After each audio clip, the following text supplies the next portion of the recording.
Chapter 712. North Slope. General Gulang, who had also received Agar Dorji's message, was in high spirits. As a general who had rendered meritorious service, he wanted to obtain military merits more than anyone else. However, the North Slope was difficult to attack, so he was unable to fulfill his ambition. Now, Lord Gulang said that the battle in the southern forest was going smoothly. After the battle, many mercenaries were eliminated. In order to defend there, it was very likely that they would transfer troops from other places to the southern forest. In this way, Gulang's opportunity had appeared. The so-called 10,000 taels of silver for being the first to attack the beginning city did not excite Glenn. He was more interested in this first contribution. This was also a good opportunity for him to wash away his shame. Therefore, after he received the news, he had been sending people to watch every move of the mercenaries on the North Slope. However, the more anxious he was, the more there was no news. Half an afternoon and a night passed, but there were still no clues. Just when Gulang was a little impatient and was thinking about whether to send people to ask Lord Gulang again, the scout finally sent news that the mercenaries on the North Slope were moving. They seemed to be changing their guard. A large number of people were moving, but because of the terrain, they could not see clearly what was happening. They must have received orders to send reinforcements to the battlefield in the southern forest. After the scout finished reporting the news, Gulang was excited and made some arbitrary conclusions. "General, if that's the case, why don't we attack now and attract the enemy here? This is equivalent to giving Lord Gulang more opportunities." The scout misunderstood and asked, "There's no need for that." Gulang immediately shook his head. This was an opportunity for him to perform meritorious service. How could he give it to others?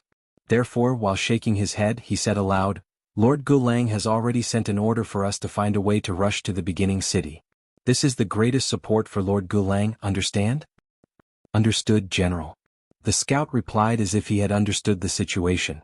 After convincing the scout, Gulang said with a slightly excited expression, "How about this, you find a way to get as close to the enemy as possible and watch their movements. Once you find that they have finished deploying their troops, inform me. Then prepare the entire army and launch a fierce attack in 2 hours." Gulang still had some brains. He did not attack immediately because he wanted to create an opportunity for the other party to divide their forces. Only in this way could he seize the opportunity to make contributions and rush to the beginning city. His goal was to directly rush into the city. By then, the mercenaries would no longer have a base behind them. With a pincer attack, it would be the time to destroy the mercenaries. If he could really do this, Gulang would have defeated the war god of the great Ming dynasty. As a result, his name would resound throughout the entire grassland. At that time, who would dare to look down on him?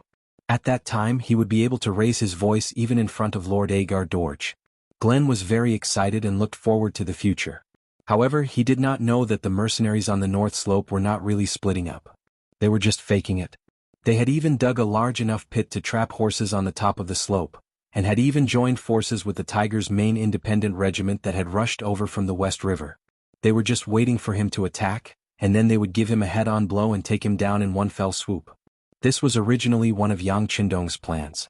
First, he would engage in a battle with the main force of the Tatar army on the battlefield that was most suitable for cavalry charges. In order to show the enemy that he was weak, he deliberately lowered the power of the continuous fire guns. This was to make Agar Dorj underestimate the enemy and think that he would definitely mobilize troops from the other two places in order to defend the southern forest. Once this news spread to the West River and the North Slope, they would fall into the trap and send out troops. In this way he could gather the superior forces to launch a counterattack and achieve his goal of defeating them one by one. In this way he could gather the main force of the Tatar army again and achieve his goal of defeating them in one battle. Gulang, who did not know about this, was eager to make contributions. When he heard that the mercenaries on the top of the slope might have split up, he looked for an opportunity to kill his way up. Only half an hour after he received the news, the mercenaries who rushed to support the southern forest should have gone far away and would not be back for a while. The Tatar cavalry under the slope had begun to attack. Although it was said to be a slope, it was not very urgent.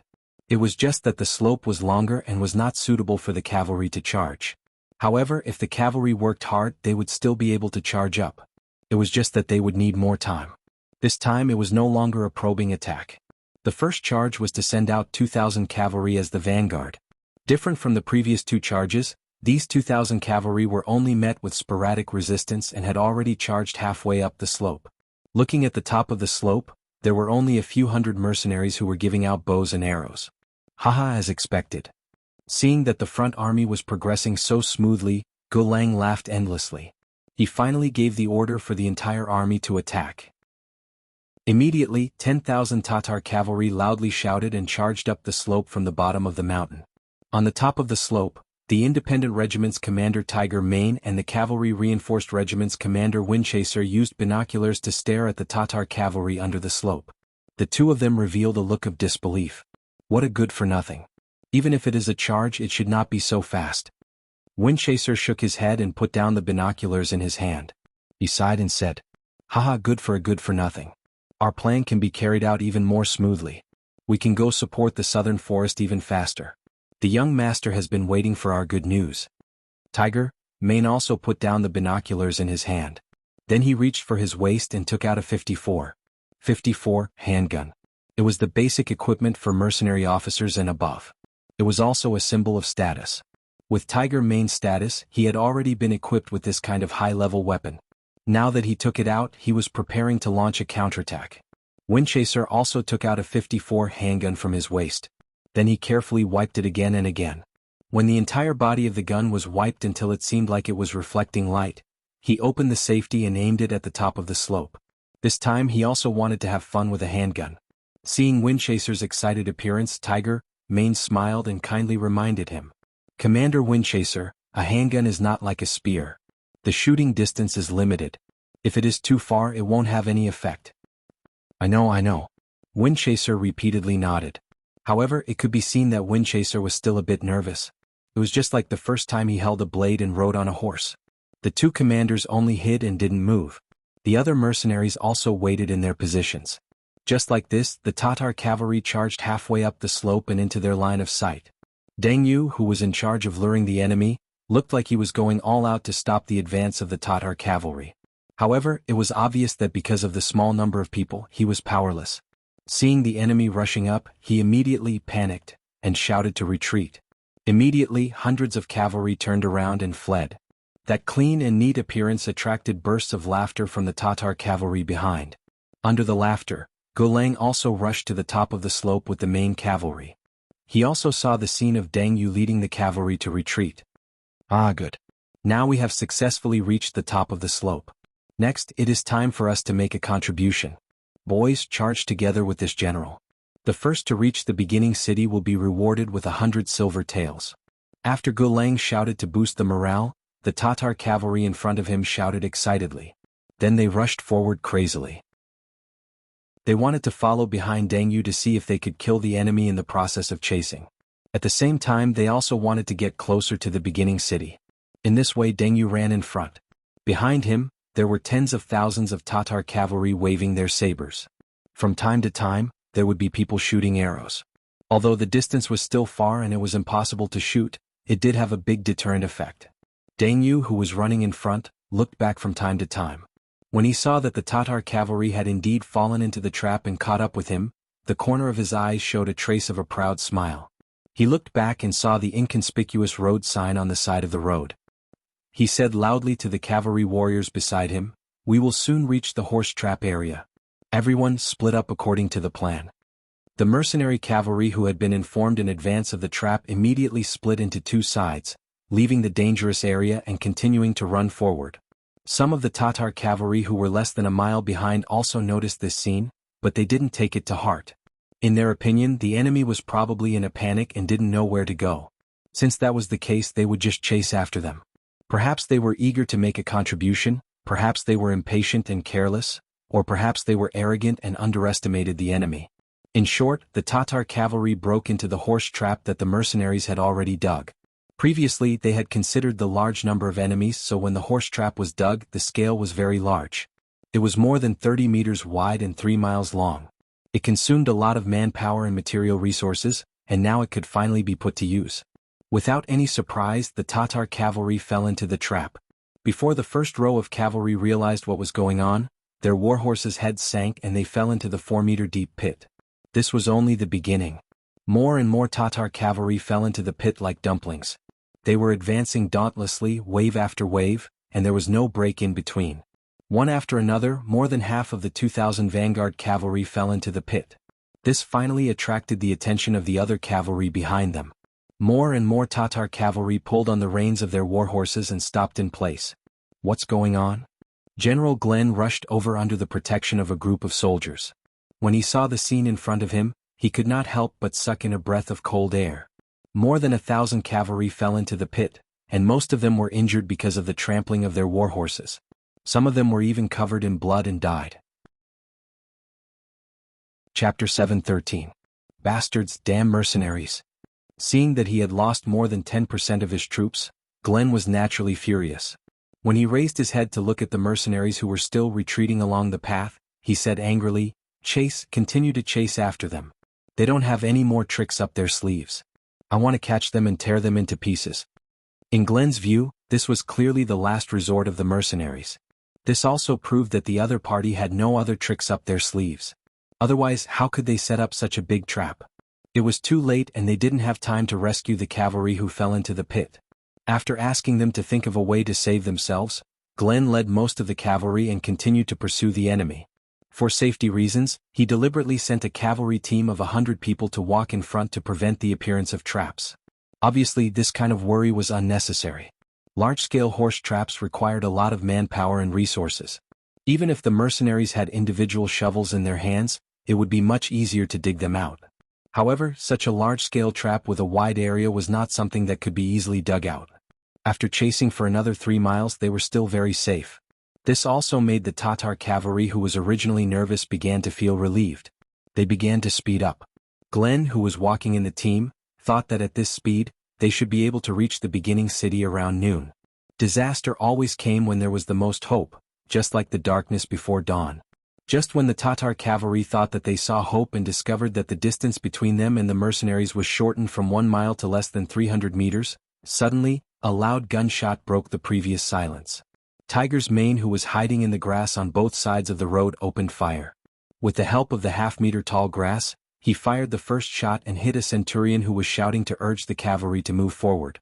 The gunshot was an order. This shot led Windchaser to fire a shot as well. It was a pity that he still needed to practice his marksmanship. Although the distance was less than 40 meters, this shot still missed and didn't hurt anyone. But it didn't matter. After this shot, it attracted the attention of the 4 independent battalions who were lying in ambush at the same time. They were the only firearm battalion other than the 2 Southern Forest battalions. The 4 battalions had a total of 1,600 men. Gunshots rang out in unison, and in just one wave they killed the 1,000 Tatar cavalry charging at the front. When the Tatar cavalrymen were killed one after another, the entire Tatar cavalrymen were shocked and panicked. At this moment, along with the second wave of gunfire, the mercenaries who were fleeing stopped in their tracks.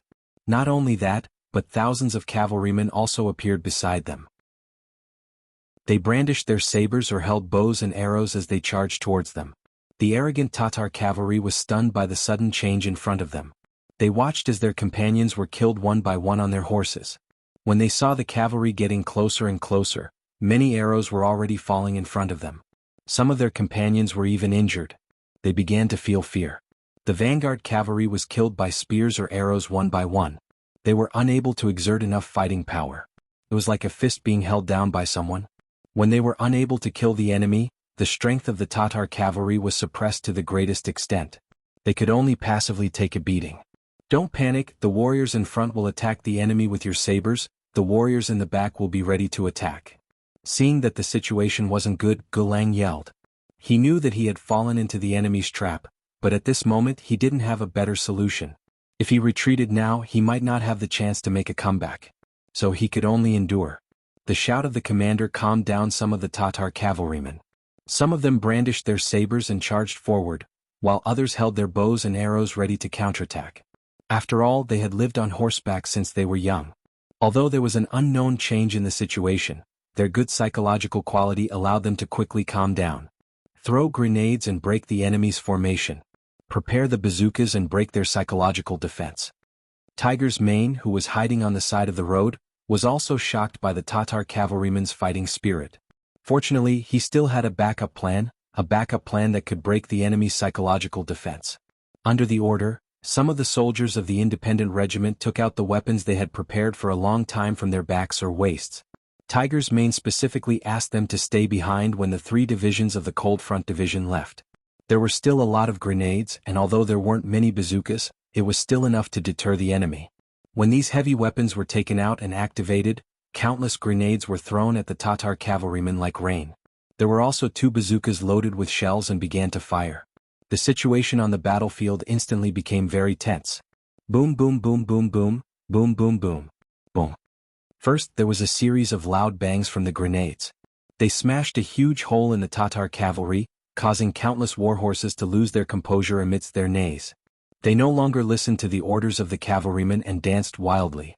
2 rocket launchers were launched to completely suppress the Tatar cavalry's charge. When one of the rocket launchers landed 200 meters away in the enemy's main camp, the fighting spirit that had just been gathered due to Gulang's words suffered a heavy blow in an instant. Under the roar of the bazooka, the cavalrymen were completely stunned by the scene of flames and debris flying in the air. They had never seen such a situation before and didn't know how to deal with it. The warhorses under them became the fuse that led to their final defeat. The warhorses were terrified and ran for their lives. They didn't care about the feelings of their masters and didn't listen to any of their orders. It was a mess, a complete mess. In the chaos, horses bumped into each other and people bumped into each other. Before the mercenary cavalrymen rushed to the front, the Tatar cavalrymen had already fallen into the process of killing each other. One after another, the cavalrymen were thrown off their horses. One after another, the warhorses crashed into each other and fell to the ground. This time Gulang wasn't spared. After all, when the warhorse went crazy, he didn't care if it was an ordinary soldier or a general who commanded thousands of troops. Under extreme fear, they only knew how to instinctively run and crash in all directions. Before Gulang could continue to issue orders, he was thrown to the ground by the warhorse. Then, he was unlucky enough to be trampled by another warhorse that came out of nowhere. A weight of more than 1,000 kilograms pressed down on his body, causing Glenn to involuntarily open his mouth and widen his eyes. A series of crisp sounds rang in his ears. It was the sound of his ribs being crushed. Pfff. A mouthful of blood spurted out from Gulang's mouth without warning. When the warhorse finally trampled over him, he was unfortunately trampled by another warhorse from afar. Under the continuous trampling, the only thing Gulang could do was to keep coughing up blood. Then, the strength in his body started to disappear. At the same time, the blood in his body and the strength in his breath also disappeared. In such a chaotic world, Gulang reluctantly closed his eyes and breathed his last breath. Gulang was dead. With the death of their general, the soldiers under him lost their commander and the formation became even more chaotic. In addition, there were more than 1 or 2 Tatar cavalrymen who suffered the same fate as Glenn. When the number of Tatar cavalrymen gradually grew to a certain scale, their will to resist was completely worn away. The remaining Tatar cavalrymen only wanted to escape from this purgatory of the human world. They had no other thoughts. Charge. Kill. Dismount and throw your swords. Those who surrender will not be killed. At this moment, a large number of mercenary cavalry arrived. Taking advantage of this unstoppable momentum and chaos, they slaughtered their way into the chaotic Tatar cavalry as if they were in a no-man's land. Raising their swords, they chopped down one enemy after another under their horses. Under the strong morale, many of the defeated Tatar cavalrymen chose to surrender. After all, knowing that they would die if they resisted, it was not bravery but foolishness. 10,000 Tatar cavalrymen suffered heavy losses, especially under the attacks of muskets, grenades and rocket launchers. Their will to fight was disintegrated. In the end, they abandoned their remaining will to fight in their dignity. They became defeated soldiers and captives. Whew! Tiger Edge let out a long sigh and stood up from the grass. He then looked at Wind Chaser, who had an equally excited expression, and said, "Let's hurry up. The young master is still waiting for us to reinforce and regroup." Okay. Wind Chaser also knew that they were able to obtain victory here because of the support of the independent firearms unit. Since they had won, what they needed to do now was to rush to the southern forest with the fastest speed and meet up with the 6th young master to annihilate the last of the Tatar cavalrymen. Come, hurry up and clean up the battlefield. If anyone doesn't surrender, kill them. Don't waste time. The will to fight had been defeated, so the next step was much easier. Clean up the battlefield and capture the captives. Wind Chaser had already given the order. The soldiers under him still wanted to go to the southern forest and continue to make contributions. In their impatience, whenever they encountered a Tatar cavalryman who showed resistance or didn't surrender, they would kill them without saying anything. It was precisely because of such cruel actions that the Tatar cavalry became afraid. These mercenaries really didn't take human lives seriously. When they saw someone coming over to persuade them to surrender, they didn't dare to hesitate and threw down their swords and dismounted from their horses. 10,000 cavalrymen, 3,000 died, 2,000 were injured and 5,000 were captured. And to complete these actions it only took them 2 hours. Could be said that they were very fast. Send 1,000 cavalrymen and a battalion of firearmed soldiers to transport the captives and the wounded back to the beginning city. The rest of you follow me to the southern forest. Hurry. Seeing that the situation was settled, Tiger's Mane's voice was slightly anxious. He was really worried about the young master's safety. Chapter 7:14. Southern Forest. Since the morning, Agador had issued a decision to send out a small group of cavalry to provoke the enemy. According to Agador, what they had to do now was to constantly put pressure on the mercenaries on the opposite side, forcing them to withdraw their troops from the West River and the North Slope battlefield, creating an opportunity for the Tatar cavalry to advance. In this regard, General Suhi expressed a different opinion. In his opinion, since they already knew the strength of the enemy's army, what they should do now was to immediately launch a decisive battle and rely on their advantage in numbers to severely injure the enemy, instead of launching a probing attack to give the enemy more time to prepare. General Su, you have seen the strength of the mercenaries, especially their firearms, which can be said to be accurate and long range. Do you think that if we fight head-on there will be a winner in the end? Injuring the enemy and losing 800 of our own men is not what I want. I have never thought of swallowing the mercenaries. To be honest, we don't have that big of an appetite. Our goal is to drive them away and occupy the beginning city. So don't ask for a battle. Let's focus on the overall situation. After seeing Suhi ask for a battle several times in a row, Agador finally lost his patience and said this somewhat angrily. Seeing that Agador had made up his mind, Suhi could do nothing but feel heartache.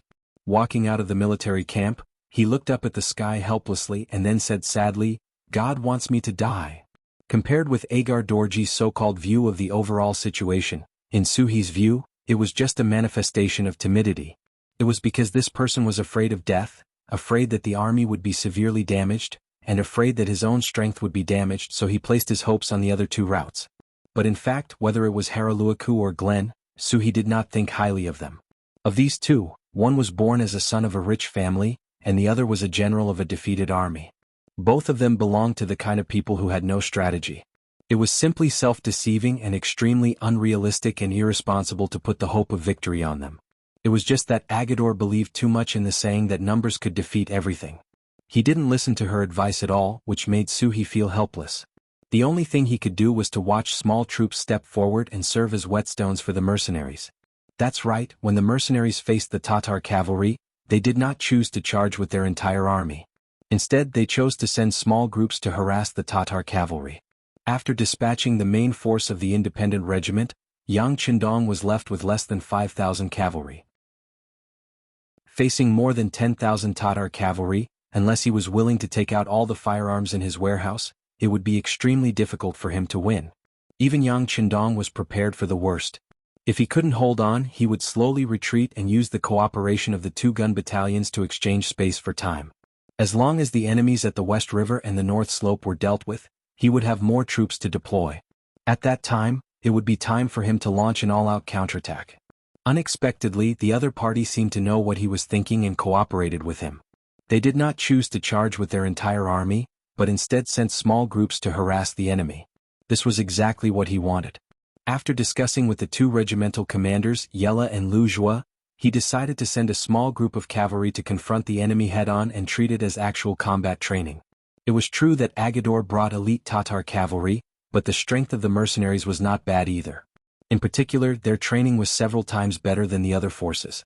It could be said that the combat strength of the cavalry was increasing every day. In addition, their cavalry sabers were sharp and tough, which increased their chances of winning by a bit. Now that the other party wanted to fight with fewer people, of course they would help. In this way, the other side would send out a few hundred people, and the other side would send out a few hundred people. Both sides began a cavalry charge outside the vast southern forest. A cavalry charge focused on morale and proficiency in horsemanship. One had to know how to use the warhorse as a part of one's body and control it flexibly. Of course, the sharpness of the weapon also played a large role. In terms of morale, there was nothing to say about the mercenaries. Yang Qindong, who did not lack money, gave them high rewards in terms of money. Not only that, but being a soldier under him also gave them a good social status. Not only would a soldier bring glory to his family, but he could also feed his family. Their horsemanship had also improved under hard training. Even if they could not compare to the elites of the Mongol cavalry, normal cavalry would not be a match for them. Furthermore, the cavalry swords were made by the Chimeric City Munitions Factory, so the materials used were abundant.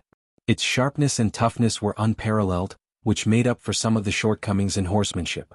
They had high morale, excellent horsemanship and excellent weapons. In a true battle of 100 cavalry against 100 cavalry, the mercenary cavalry would not be afraid of anyone. This was especially so when they had the 3-to-3 tactic. Although it was not as effective as on land, it was enough to increase their combat strength. All in all, in a cavalry charge with equal numbers, the mercenaries were not afraid of anyone. Even if the opponent was the Tatar cavalry, and the elites of the Tatar cavalry, the outcome would be the same. This was evident from the 3 consecutive battles. In the first battle they killed 60 enemy cavalry and lost 40 of their own. In the second battle they killed 70 enemy cavalry and lost 43 of their own. In the third battle they killed 55 enemy cavalry and lost 45 of their own. The first and second battles were fought by the Nuzan cavalry. In the third battle, it was Lujua's 2nd Cavalry Regiment. Just from the results of the battle, the Nuzan cavalry was indeed very powerful, worthy of their name.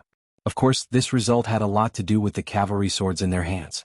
In the end, the results were mostly because the enemy's cavalry swords were broken and could not fight anymore. After 3 consecutive battles, the mercenaries' morale was even higher. On the other hand, the Tatar cavalry were not in a good situation. General Su He's face was even gloomier. She thought that the previous defeat was because the other side used guns and had good tactical cooperation. She was defeated by the combination of inside and outside. But now, it seemed that there was no need for tactics. With the same number of soldiers, they were no match for the enemy. This made him have another thought. Was it a mistake to choose to be the enemy of the mercenaries this time? The Tatar cavalry needed to find a new base because of the lack of provisions, but did it have to be the beginning city? But it was obviously too late to say this now. The war had already begun, and it was no longer a situation where one side could retreat as they wished. For example, if they ordered a retreat now, it would be a great blow to the Tatar cavalry's morale. If the mercenaries chased after them at this time, it was likely to lead to a one-sided battle. If that was the case, they would lose without a fight. Feeling that if the battle continued like this, even if there was good news from the West River and the North Slope, the morale of the troops would still be damaged. Su He once again walked into the tent of Commander-in-Chief Agar Dorje and put forward his request. That was, they could not continue fighting.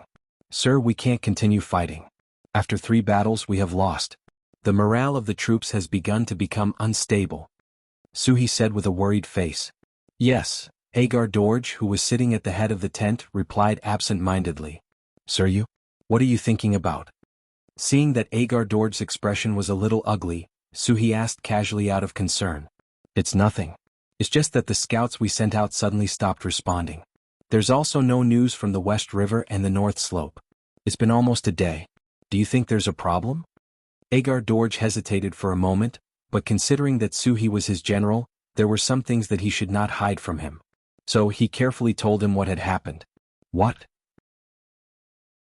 Originally, Su He thought that Agar Dorje was too tired from the battle and had some problems with his body. However, when he heard this question, his jaw dropped in shock. The scouts' communication with the outside world had been cut off. What did this mean? It meant that they had become deaf and blind, which was a taboo in war. When 2 armies fought, although it did not necessarily require one to know the situation of the other side, one should at least know where one's own troops were. But now they were not even clear about their own situation. What could it be other than a big problem? How long ago did this happen? Su He felt a strong sense of crisis, and he was even more anxious to know the specific details of the matter. After the battle yesterday afternoon, there was no news from the outside world. At first, I thought that the scouts might have gone to rest because it was dark, but there was still no news until dawn. In the morning, I sent out some more scouts and told them that no matter what happened, they had to report back within 4 hours. But now it has been 6 hours and not a single scout has returned. As Agar Dorje spoke, he looked at Su He. It seemed that he was asking for her advice and wanted to hear her opinion. It could be seen that Agar Dorje still had a trace of hope in his eyes. Perhaps he was still thinking that the scouts had been delayed by something and that they would return to report to him after a while. Suhi's mind was much calmer than Agar Dorj's. What was a scout? They were the most flexible people in an army. They were all warriors that were picked out of 100. Not only were their individual qualities strong, but their reactions were also very agile. Under normal circumstances, it was rare for a mission to go wrong when it was assigned to them. But now there was no news from all the scouts that were sent out. There could only be one possibility, and that was that there was a collective problem. In other words, there should have been an inescapable net set up around them long ago, completely enveloping them. Chapter 7:15. That was the only way for such an outcome to occur. In the face of such an obvious problem, Agadorji, as the commander-in-chief, still had a fluke and fantasy mentality. Suhi was so angry that she couldn't say a word. However, this wasn't the time to pursue the matter. Instead, he had to solve the problem. Although there was anger in her heart, Suhi still suppressed the anger in her heart. She tried to say in a calm but anxious tone, "Your Excellency, I'm afraid things are not good now." "How is it not looking good?" Hearing Suhi's analysis, Agar Dorji's heart skipped a beat. "My lord, scouts are the strongest army. Even if they don't complete the mission well, they should still be able to return and report back. But now that they can't even do that, it can only mean that something has happened to them. Not only them, but I'm afraid that young Master Hala and General Gulang aren't in a good situation either." Suhi voiced out his suspicions. "They aren't in a good situation either? That can't be. They have a total of 15,000 cavalrymen, and how many mercenaries do they have? Their main force can't even move in front of us, so how could they have the strength to attack us?" Agar Dorji said with a look of disbelief. "My lord, now is not the time to be thinking about luck. We didn't know how strong the mercenaries are before, but after these 2 days, it's obvious that we underestimated them. Since that's the case, anything is possible. For safety's sake, I suggest that we retreat immediately and meet up with young Master Hala and General Gulang's troops." Suhi didn't dare to take any chances. A commander was walking on a single plank bridge. Being careful was one of the necessary qualities. "Retreat now? Is it that serious?" Agadorji finally looked at the situation seriously, his expression becoming more and more serious. "Yes," Suhi said in a very positive tone. Previously they were worried that a sudden retreat would cause unnecessary trouble or even some unnecessary losses. But now it seemed that there was no other choice but to retreat. It was better than being annihilated one by one. In the face of Suhi's resolute attitude, Agadorji's face finally crumbled. If the situation is as serious as the general says, then we should retreat. However, the arrangements will depend on the general's plan." "All right, I'll arrange it now. It's already evening now. I'll immediately arrange for the army to start a fire and prepare a meal. When the sky is completely dark, we'll retreat overnight." Suhi cupped his fists with a solemn expression. "We'll do as you say." Agar Dorji's mind was already in a mess because of these words. He could no longer make any correct judgments and could only listen to his subordinate. Suhi finally left the barracks. As soon as he came out, he took a deep breath and looked at the mercenary camp 5 miles away. He then narrowed his eyes and called a guard and said, "Order the army to start a fire and prepare a meal immediately.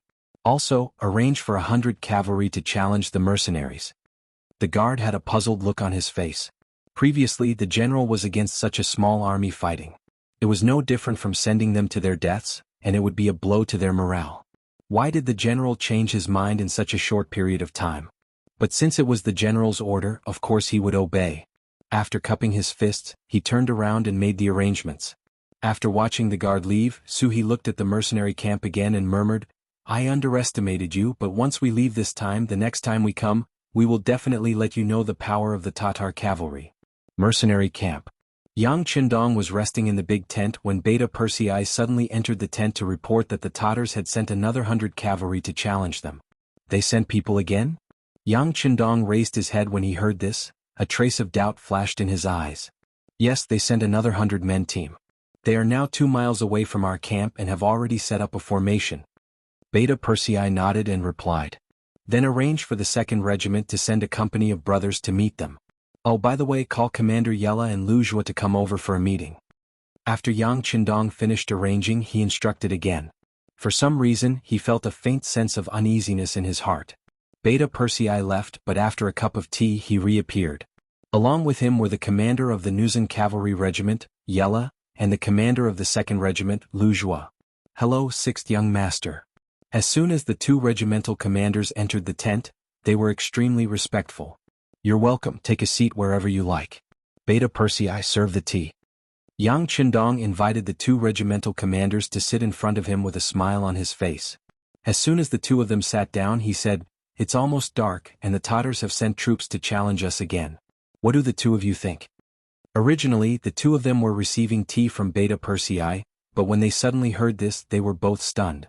Then the 2 regimental commanders looked at each other and fell into deep thought. Since it was the 6th young master who asked the question, it naturally wouldn't be so simple. Previously, the 2 of them didn't take this matter seriously. They thought that since the other party had challenged them 3 times in a day, it wouldn't be a big deal if there was a 4th time. But now they didn't dare to think this way. Those who could become regimental commanders were those who were favored by Yang Qindong in the field of military affairs. They all had some skills and some of them were even quite capable. Now that they were reminded, the 2 of them thought for a while and found the problem. Could it be that they're hiding something? Wuxia was the first to speak. Yella followed up and asked, "Could it be that they're going to make a big move and are using this as a cover?" Not only did Yang Qindong ask this question, but the 2 of them also said this. After thinking about it, they also found something strange. For example, why would they send cavalry to challenge them at such a late hour? For example, they had lost all 3 battles during the day, but why would they want to carry out a 4th battle? Could it be that they had found a way to attack?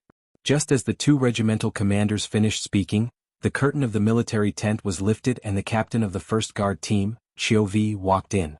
As soon as he came to Yang Qindong's side, he stood at attention and said, "Reporting to the 6th young master, the 100 Tatar cavalry that came to challenge us this time are the same as before.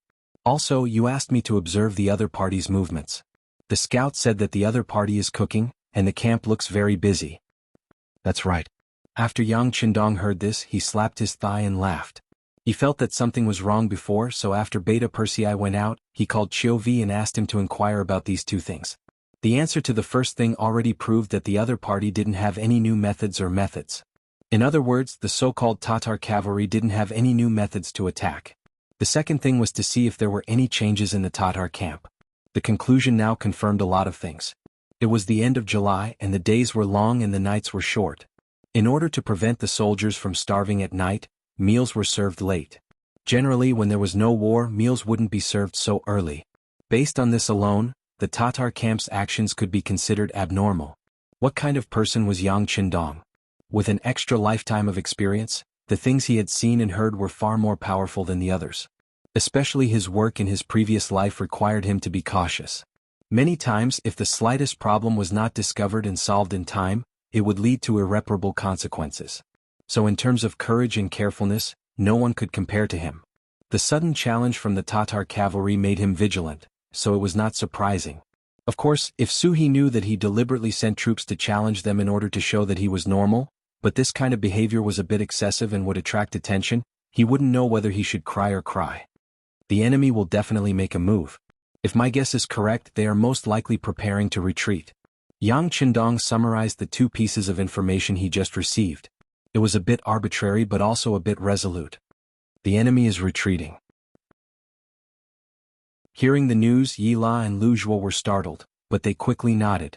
As the saying goes, when things are abnormal, there must be a demon. According to this kind of inference, the 6th young master's words were very reasonable. Since they guessed that the enemy was retreating, the 2 commanders immediately became spirited. 6th young master, we should also immediately make preparations. Let's eat now and then keep an eye on them. Once we discover that they are retreating, we will chase after them and kill them. We will heavily injure or even wipe them out. No. To their surprise, Yang Qindong shook his head. Then he smiled and said, "We will chase after them, but there is no need to eat. We can inform the soldiers to eat some cold food. In any case, the weather is hot right now, so it doesn't matter. The enemy doesn't want us to guess their intentions, so how can we not cooperate?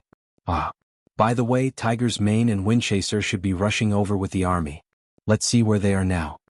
Yang Qindong's intention was to have a good rest at night and wait until tomorrow morning to launch an all-out counterattack. However, the plan was not as fast as changes. Since the enemy was already vigilant, the timing of the attack would naturally change. "Young master, I will go and check." Beta Persei quickly nodded and walked out of the military tent. Yang Chendong was left behind to discuss the pursuit with the two commanders. After a while, Beta Persei walked back. "Young master," I asked the scouts. "They said that Tiger's Mane and Windchaser's Mane are rushing over to me. They should be able to meet us here in 1.5 hours. 1.5 hours. At that time the sky will be dark. I'm afraid they won't give us that much time." Yang Chendong said thoughtfully. Then he seemed to have thought of something. He suddenly got up and came to the sand table. He looked at it very seriously, then pointed to the west of Nanlin and said, "Send scouts to inform Tiger's Mane and Windchaser. Tell them not to come to us directly. Go to the place where the Tatar army retreated and set up an ambush. Tell them that time is limited and they must rush over as fast as possible. We will try to buy them some more time." Beta Persei accepted the order and left. Yang Chendong looked at Yila and Luzhua and said, "You two will have to work hard. Immediately go down and have a mobilization meeting. Remember, don't gather together. Tell the officers below to hold the meeting in a row. In short, don't attract the enemy's attention." Chapter 7:16. Tatar Camp. The cavalry was eating. Su He, who had finished his meal first, walked out of the military tent. A scout came to him and reported in a low voice, "General, there is nothing unusual on the side of the mercenaries." Su He replied calmly, and his heart was slightly relieved. This time they sacrificed another 100-man team to challenge the mercenaries. Presumably the other party should still be immersed in the joy of victory. They probably wouldn't have thought that they who had just challenged the mercenaries were now ready to retreat. Speaking of which, Su He still had another way to go. That was to go all out and fight the mercenaries to the death. It was just that in this way, even if they could win with the combat power of the mercenaries, they could only win with great difficulty. Without enough strength, even if they occupied the origin city, could they defend it? This was also a problem. In a big battle they paid a sufficient price, but did not get the corresponding benefits. This was definitely not what Su He wanted, let alone what Agador wanted. In desperation they had no choice but to retreat. Fortunately, no one would think that they would suddenly retreat when they had the advantage. In this way, once they gathered young Master Hararo's troops and General Gulang's troops, their strength was still not small. They could still attack and retreat freely. Didn't the Han people have a saying, "Where there is life, there is hope"? As long as they had enough strength, they would not die out in the grassland. At worst, they could go and snatch other people's territories. With the strength of nearly 40,000 cavalry in their hands, how many people could be their opponent? It was a pity that the origin city was not fated to be with them.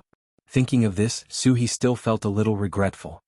In this way pass down the order. After eating, have a good rest.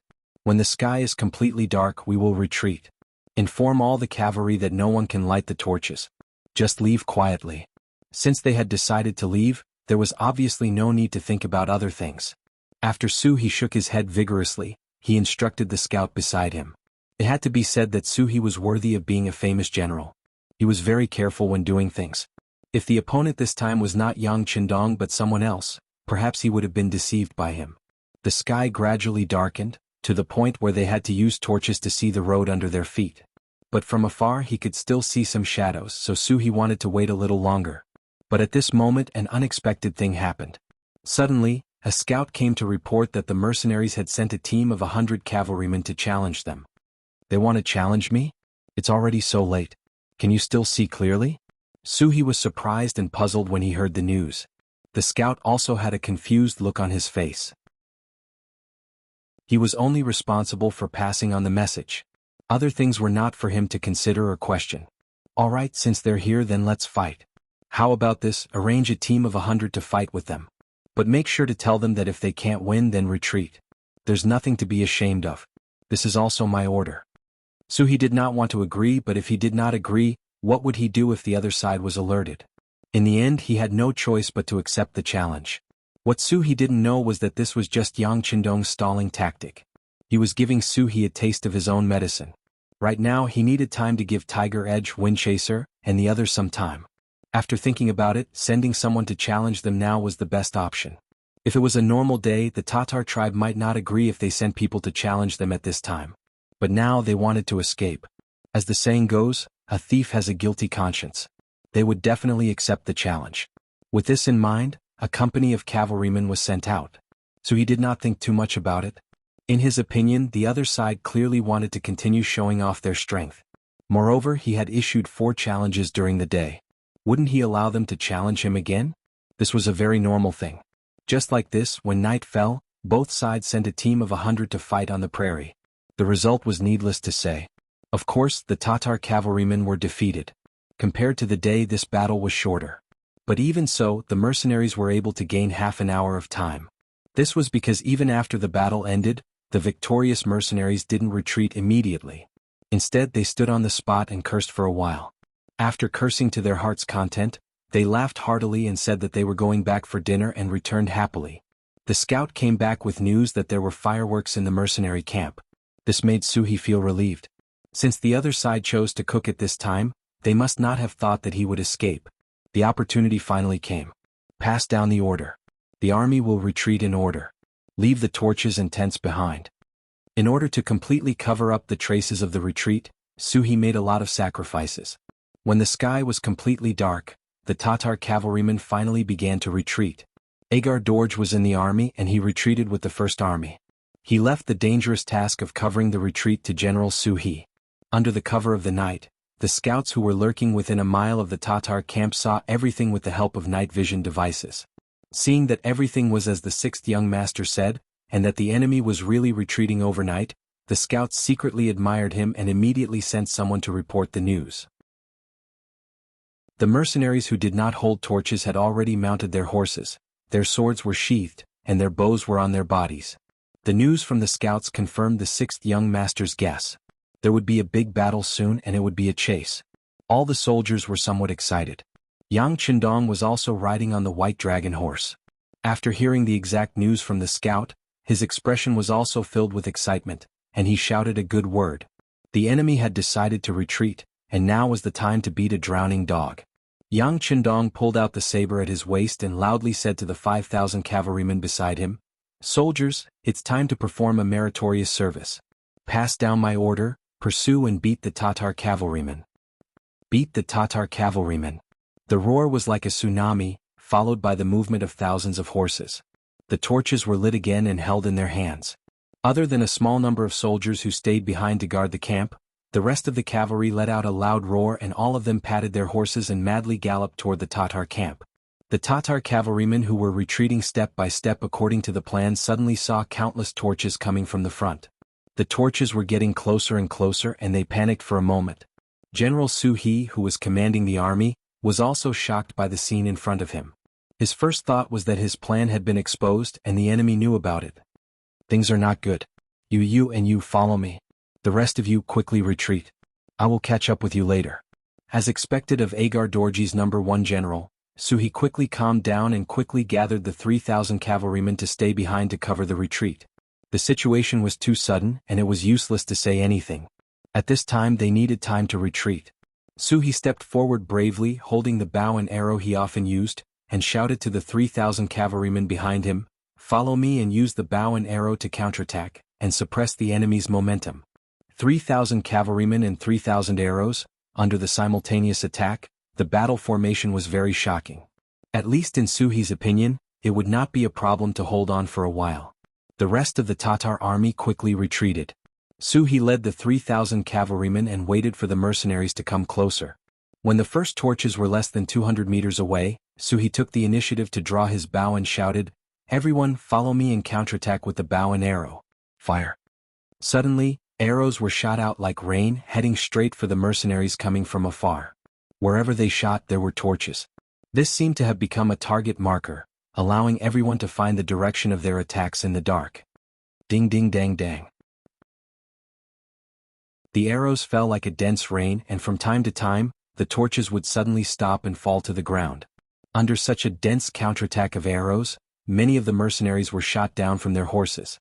However, there were still more cavalrymen who rushed over. The ones in the lead were the black-armored cavalrymen, who were led by Yang Qindong and more than 100 guards. Taking the lead on the battlefield not only gave a strong motivation to the soldiers below, but also improved their morale. On the battlefield, the actions of a general could indeed lead the army to have a more positive effect. Relying on the protection of his heavy armor, he ignored the enemy's arrows and allowed them to land on his body, creating clanking sounds. Soon he closed the distance of 200 meters. Then he brandished his saber and killed the Tatar cavalrymen on their horses. Turn around, retreat while fighting. Su He, who already knew the strength of the mercenary cavalry, knew that if he directly went up to fight with them, it would be difficult for the 3,000 cavalrymen, including himself, to escape alive. The only thing he could do now was to retreat while fighting. Only then could he see more chances of survival. So he kept retreating, and the 3,000 Tatar cavalrymen also fought and retreated with him. However, the drawbacks of doing this were also very big. If they didn't form a sufficient defensive line, they wouldn't be able to resist the attack of the mercenaries. In such a retreat, the losses of the Tatar cavalrymen were naturally great. After a few exchanges, about 500 cavalrymen's corpses were left behind. Retreat quickly, use the arrows to counterattack while retreating. Knowing that if this continued, the 3,000 cavalrymen would be eaten sooner or later, Su He anxiously shouted. The Tatar cavalrymen were very obedient, or it could be said that they were very disciplined on the battlefield. After hearing Su He's words, they turned around and fled. While fleeing, they used the arrows from time to counterattack. In this way, the original cavalry charge evolved into a chase. At this moment, the archers on both sides displayed their ability to fight on horseback. Arrows flew back and forth, and it was very lively. Chapter 7:17. However, even if it was a clash of bows and arrows, there was still the matter of who was the main attacker and who was the auxiliary attacker.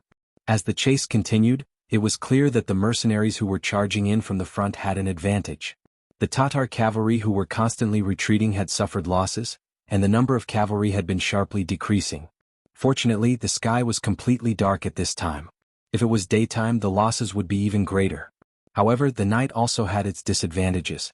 As they continuously retreated, the formation of the Tatar cavalry was already extremely chaotic. Some of the cavalry had run off to who knows where, making it impossible for them to form an effective defensive formation. They were unable to form a dense net like the mercenaries once they launched an arrow attack. As they kept retreating and the formation was in chaos, the Tatar cavalry's counterattack with bows and arrows no longer had the ability to deter them. They could only passively take a beating. In the end, even General Su He himself separated from the main force with only a dozen soldiers. He still wanted to gather the scattered soldiers, but he didn't know where to find them. He sighed inwardly at his brother's good luck and could only lead the dozen or so personal guards to chase in the direction of the main force. The 3,000 Tatar cavalry were defeated just like that.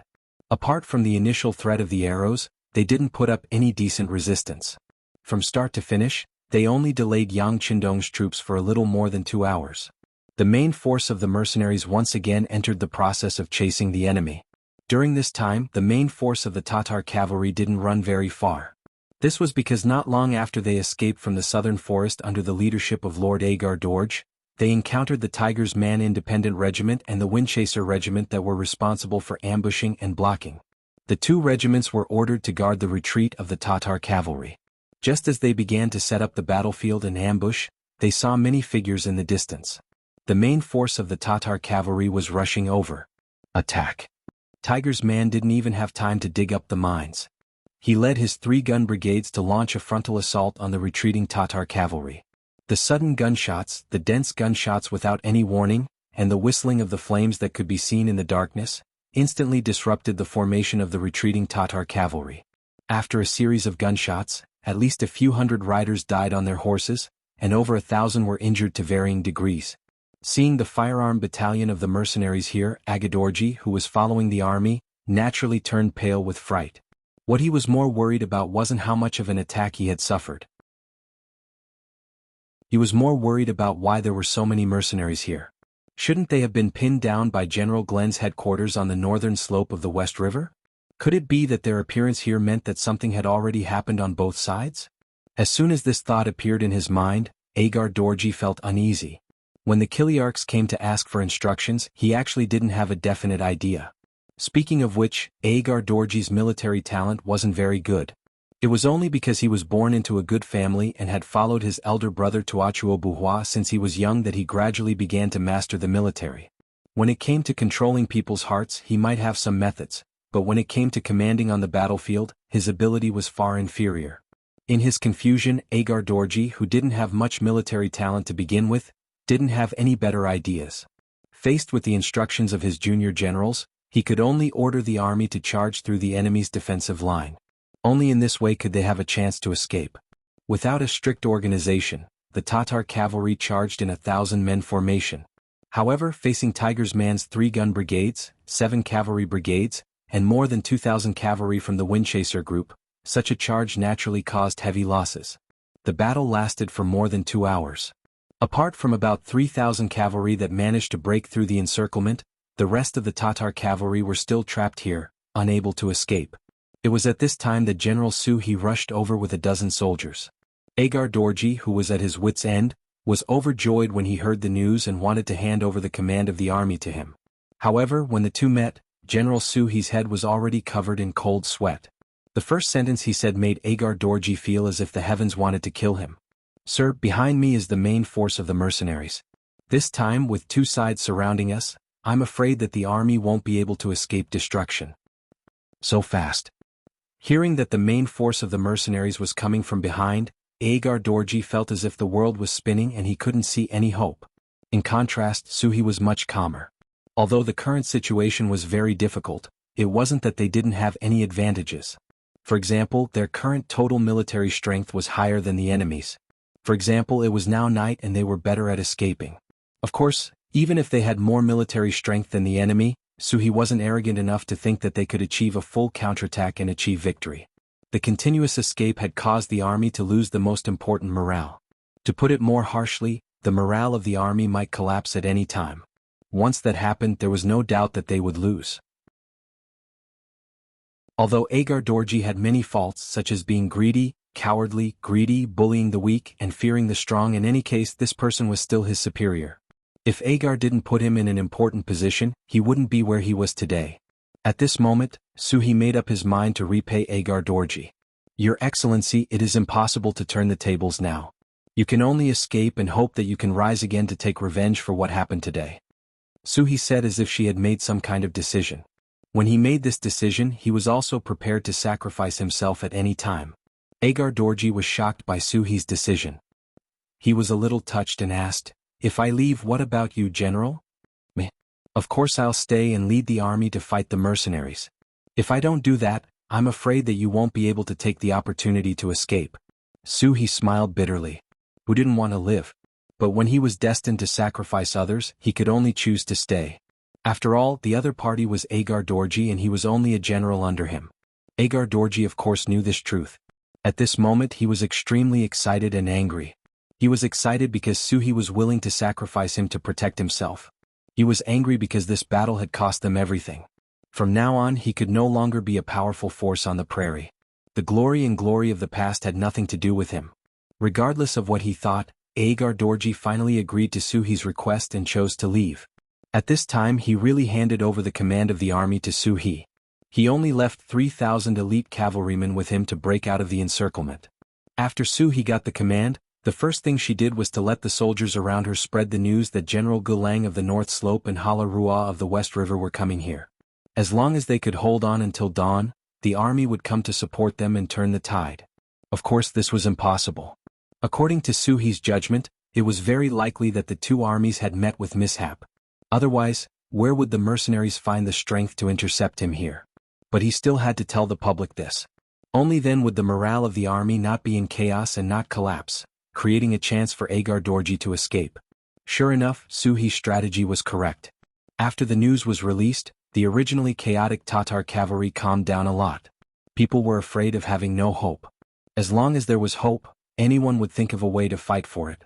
The morale of the army was temporarily stabilized. Suhi commanded the army to form a defensive line to block the attacks of the mercenaries behind him. At the same time, he sent 2,000 cavalrymen to charge at the mercenaries blocking the road.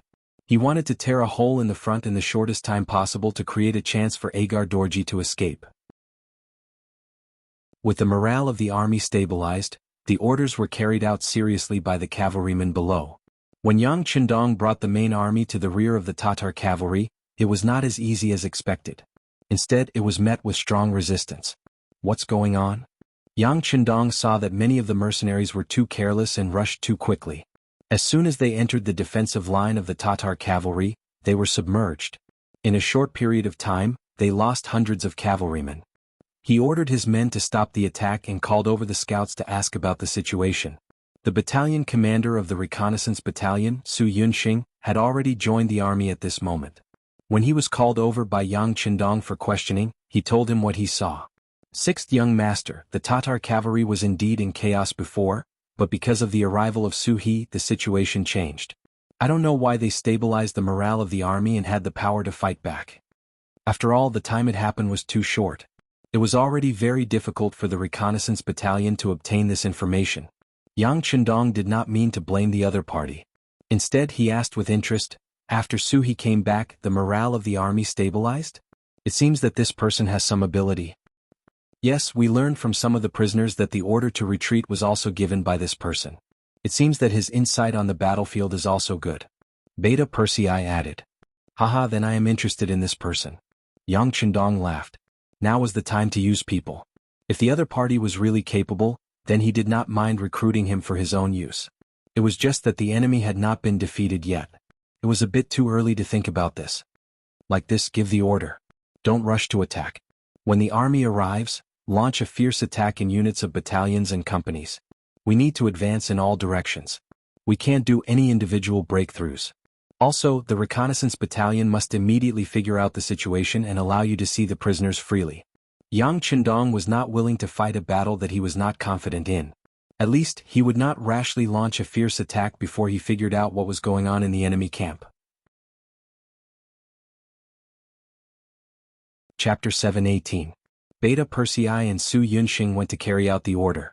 Soon, the mercenaries' attack changed from the previous random attacks to an organized advance. As a result, the Tatar cavalry fell into a situation where they were forced to retreat step by step.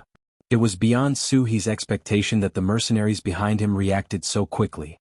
He guessed that there might be a general in the enemy's camp who knew more about tactics and was commanding them. But now he was not concerned about this.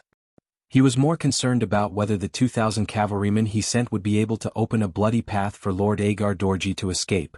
Under the command of death, the 2,000 Tatar cavalrymen launched a suicidal attack. They were not afraid of the bullets and mercenaries who were several times their number. They just lowered their heads and charged forward. This kind of desperate fighting style finally allowed them to tear open a hole, giving Lord Agar Dorji an escape route. The 3,000 Tatar cavalrymen who were also carrying hope left the group. In addition to the ones who fled before, there were already 6,000 to 7,000 Tatar cavalrymen who rushed out. The Tatar cavalry paid a price. Of the 2,000 cavalrymen sent out, apart from those who died in battle or were captured, none of them returned to the barracks. Phew! Su He breathed a long sigh of relief. Her heart, which had been hanging high before, was relieved. Now that Agar Dorji had escaped, his only worry was gone. The next step was to fight a bloody battle with the mercenaries. He would use his death to prove that the Tatar cavalry was not to be trifled with. At this time, nearly 2 hours had passed since Yang Qindong summoned Su Yunxing. In an hour, the sky would be bright. At this time, Battalion Commander Su finally learned from the captives that Su He was able to unify the troops and quickly reported it to the 6th young master. Oh, this Su He actually came up with such an idea. He really has some ability. After listening to Su Yunxing's story, Yang Qindong couldn't help but sigh. This Su He was really a capable person. Previously, he didn't know how the other party did it, so he could only win step by step.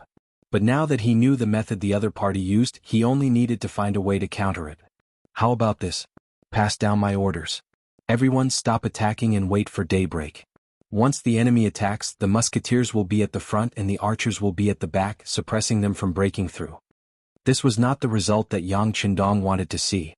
Since that was the case, he would just surround them and not attack. What he wanted now was not to destroy them but to conquer them. The mercenaries suddenly stopped their fierce attacks, and the front line became quiet. This scene caught Su He, who was in the midst of the final battle, off guard. When he heard that there were no more sounds of killing coming from outside, he didn't know why, but he had a bad feeling. General, could it be that they are preparing for a big attack? Some Kiliarchs who were also confused came to Su He and asked for instructions. Someone asked, General, it's almost dawn. When will our reinforcements arrive? That's right. The soldiers below are looking forward to it. After a night of fighting, everyone is tired and suffered heavy losses. The soldiers below are very nervous. Su He obviously couldn't say that there were no reinforcements at all. Otherwise, the army would lose their morale and be unable to fight. In order to stabilize the situation, he could only continue to make arrangements. It's not far from dawn. The reinforcements should be here soon. What we need to do now is to accumulate strength. Once the reinforcements arrive, we will attack from the inside and outside and completely defeat the mercenaries. Hearing Su-hee's certainty, the Kiliarchs below couldn't help but smile with joy. They immediately agreed that they would do their best to stabilize the morale of the army before leaving. Su-hee, who was left behind, was puzzled. Could it be that the mercenaries were really preparing to launch a big attack? If that was the case, he had already decided to lead the army to fight to the death. When the time came, even if he died in battle, he would be able to deal a huge blow to the mercenaries. He wouldn't have lived in vain. But what if the other party wasn't going to attack? What if they had other plans? What should he do then? He looked up at the sky, although it was still so dark. However, Su-hee knew that the sky would brighten in 2 hours. In other words, there wasn't much time left for him to fight. Su-hee knew that he was going to die. He wanted to fight a bloody battle with the mercenaries and die on the battlefield with the dignity of a soldier. Unfortunately, the mercenaries didn't act according to his plan. They suddenly stopped attacking and just surrounded him from afar. This gave Su-hee a bad feeling in his heart. As the saying goes, what you are afraid of will come true. Just when Su-hee was wondering if the other party had figured out her plan, suddenly there was a shout from the front line. The voice that only belonged to the Han people came clearly at this moment. Brothers of the Tatar cavalry, you have been fooled. You won't have any reinforcements at all. No matter Hala Ruachu of the Shiha Regiment or Jelong of the North Slope Regiment, they have been defeated by our mercenaries. We even captured Hala Ruachu alive. Now you are all alone. Surrender immediately. Otherwise you will only die and it won't be worth it. Tatar cavalry brothers, you have been fooled. We won't have any reinforcements no matter. The shout came one after another. It was transmitted to the Tatar army through the simple loudspeakers.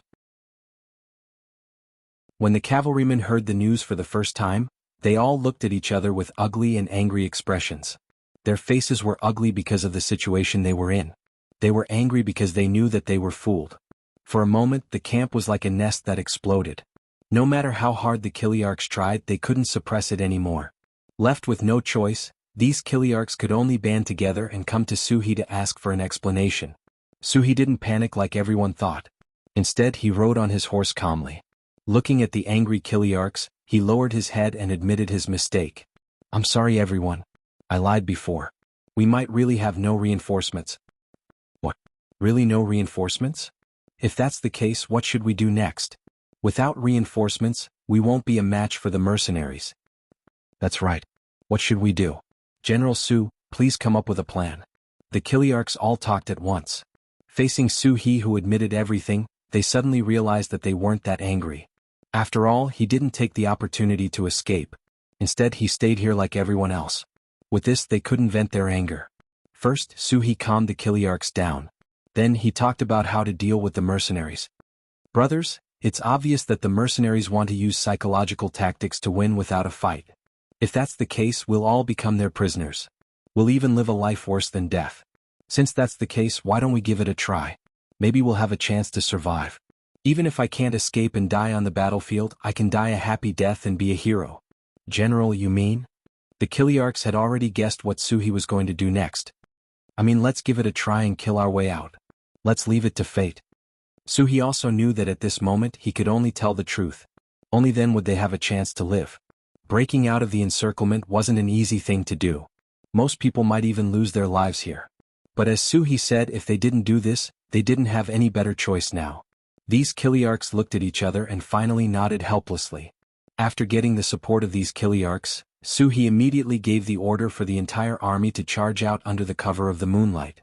After the order was given, the Tatar cavalry who were still doubting whether they were tricked were speechless by General Su-hee's sincerity.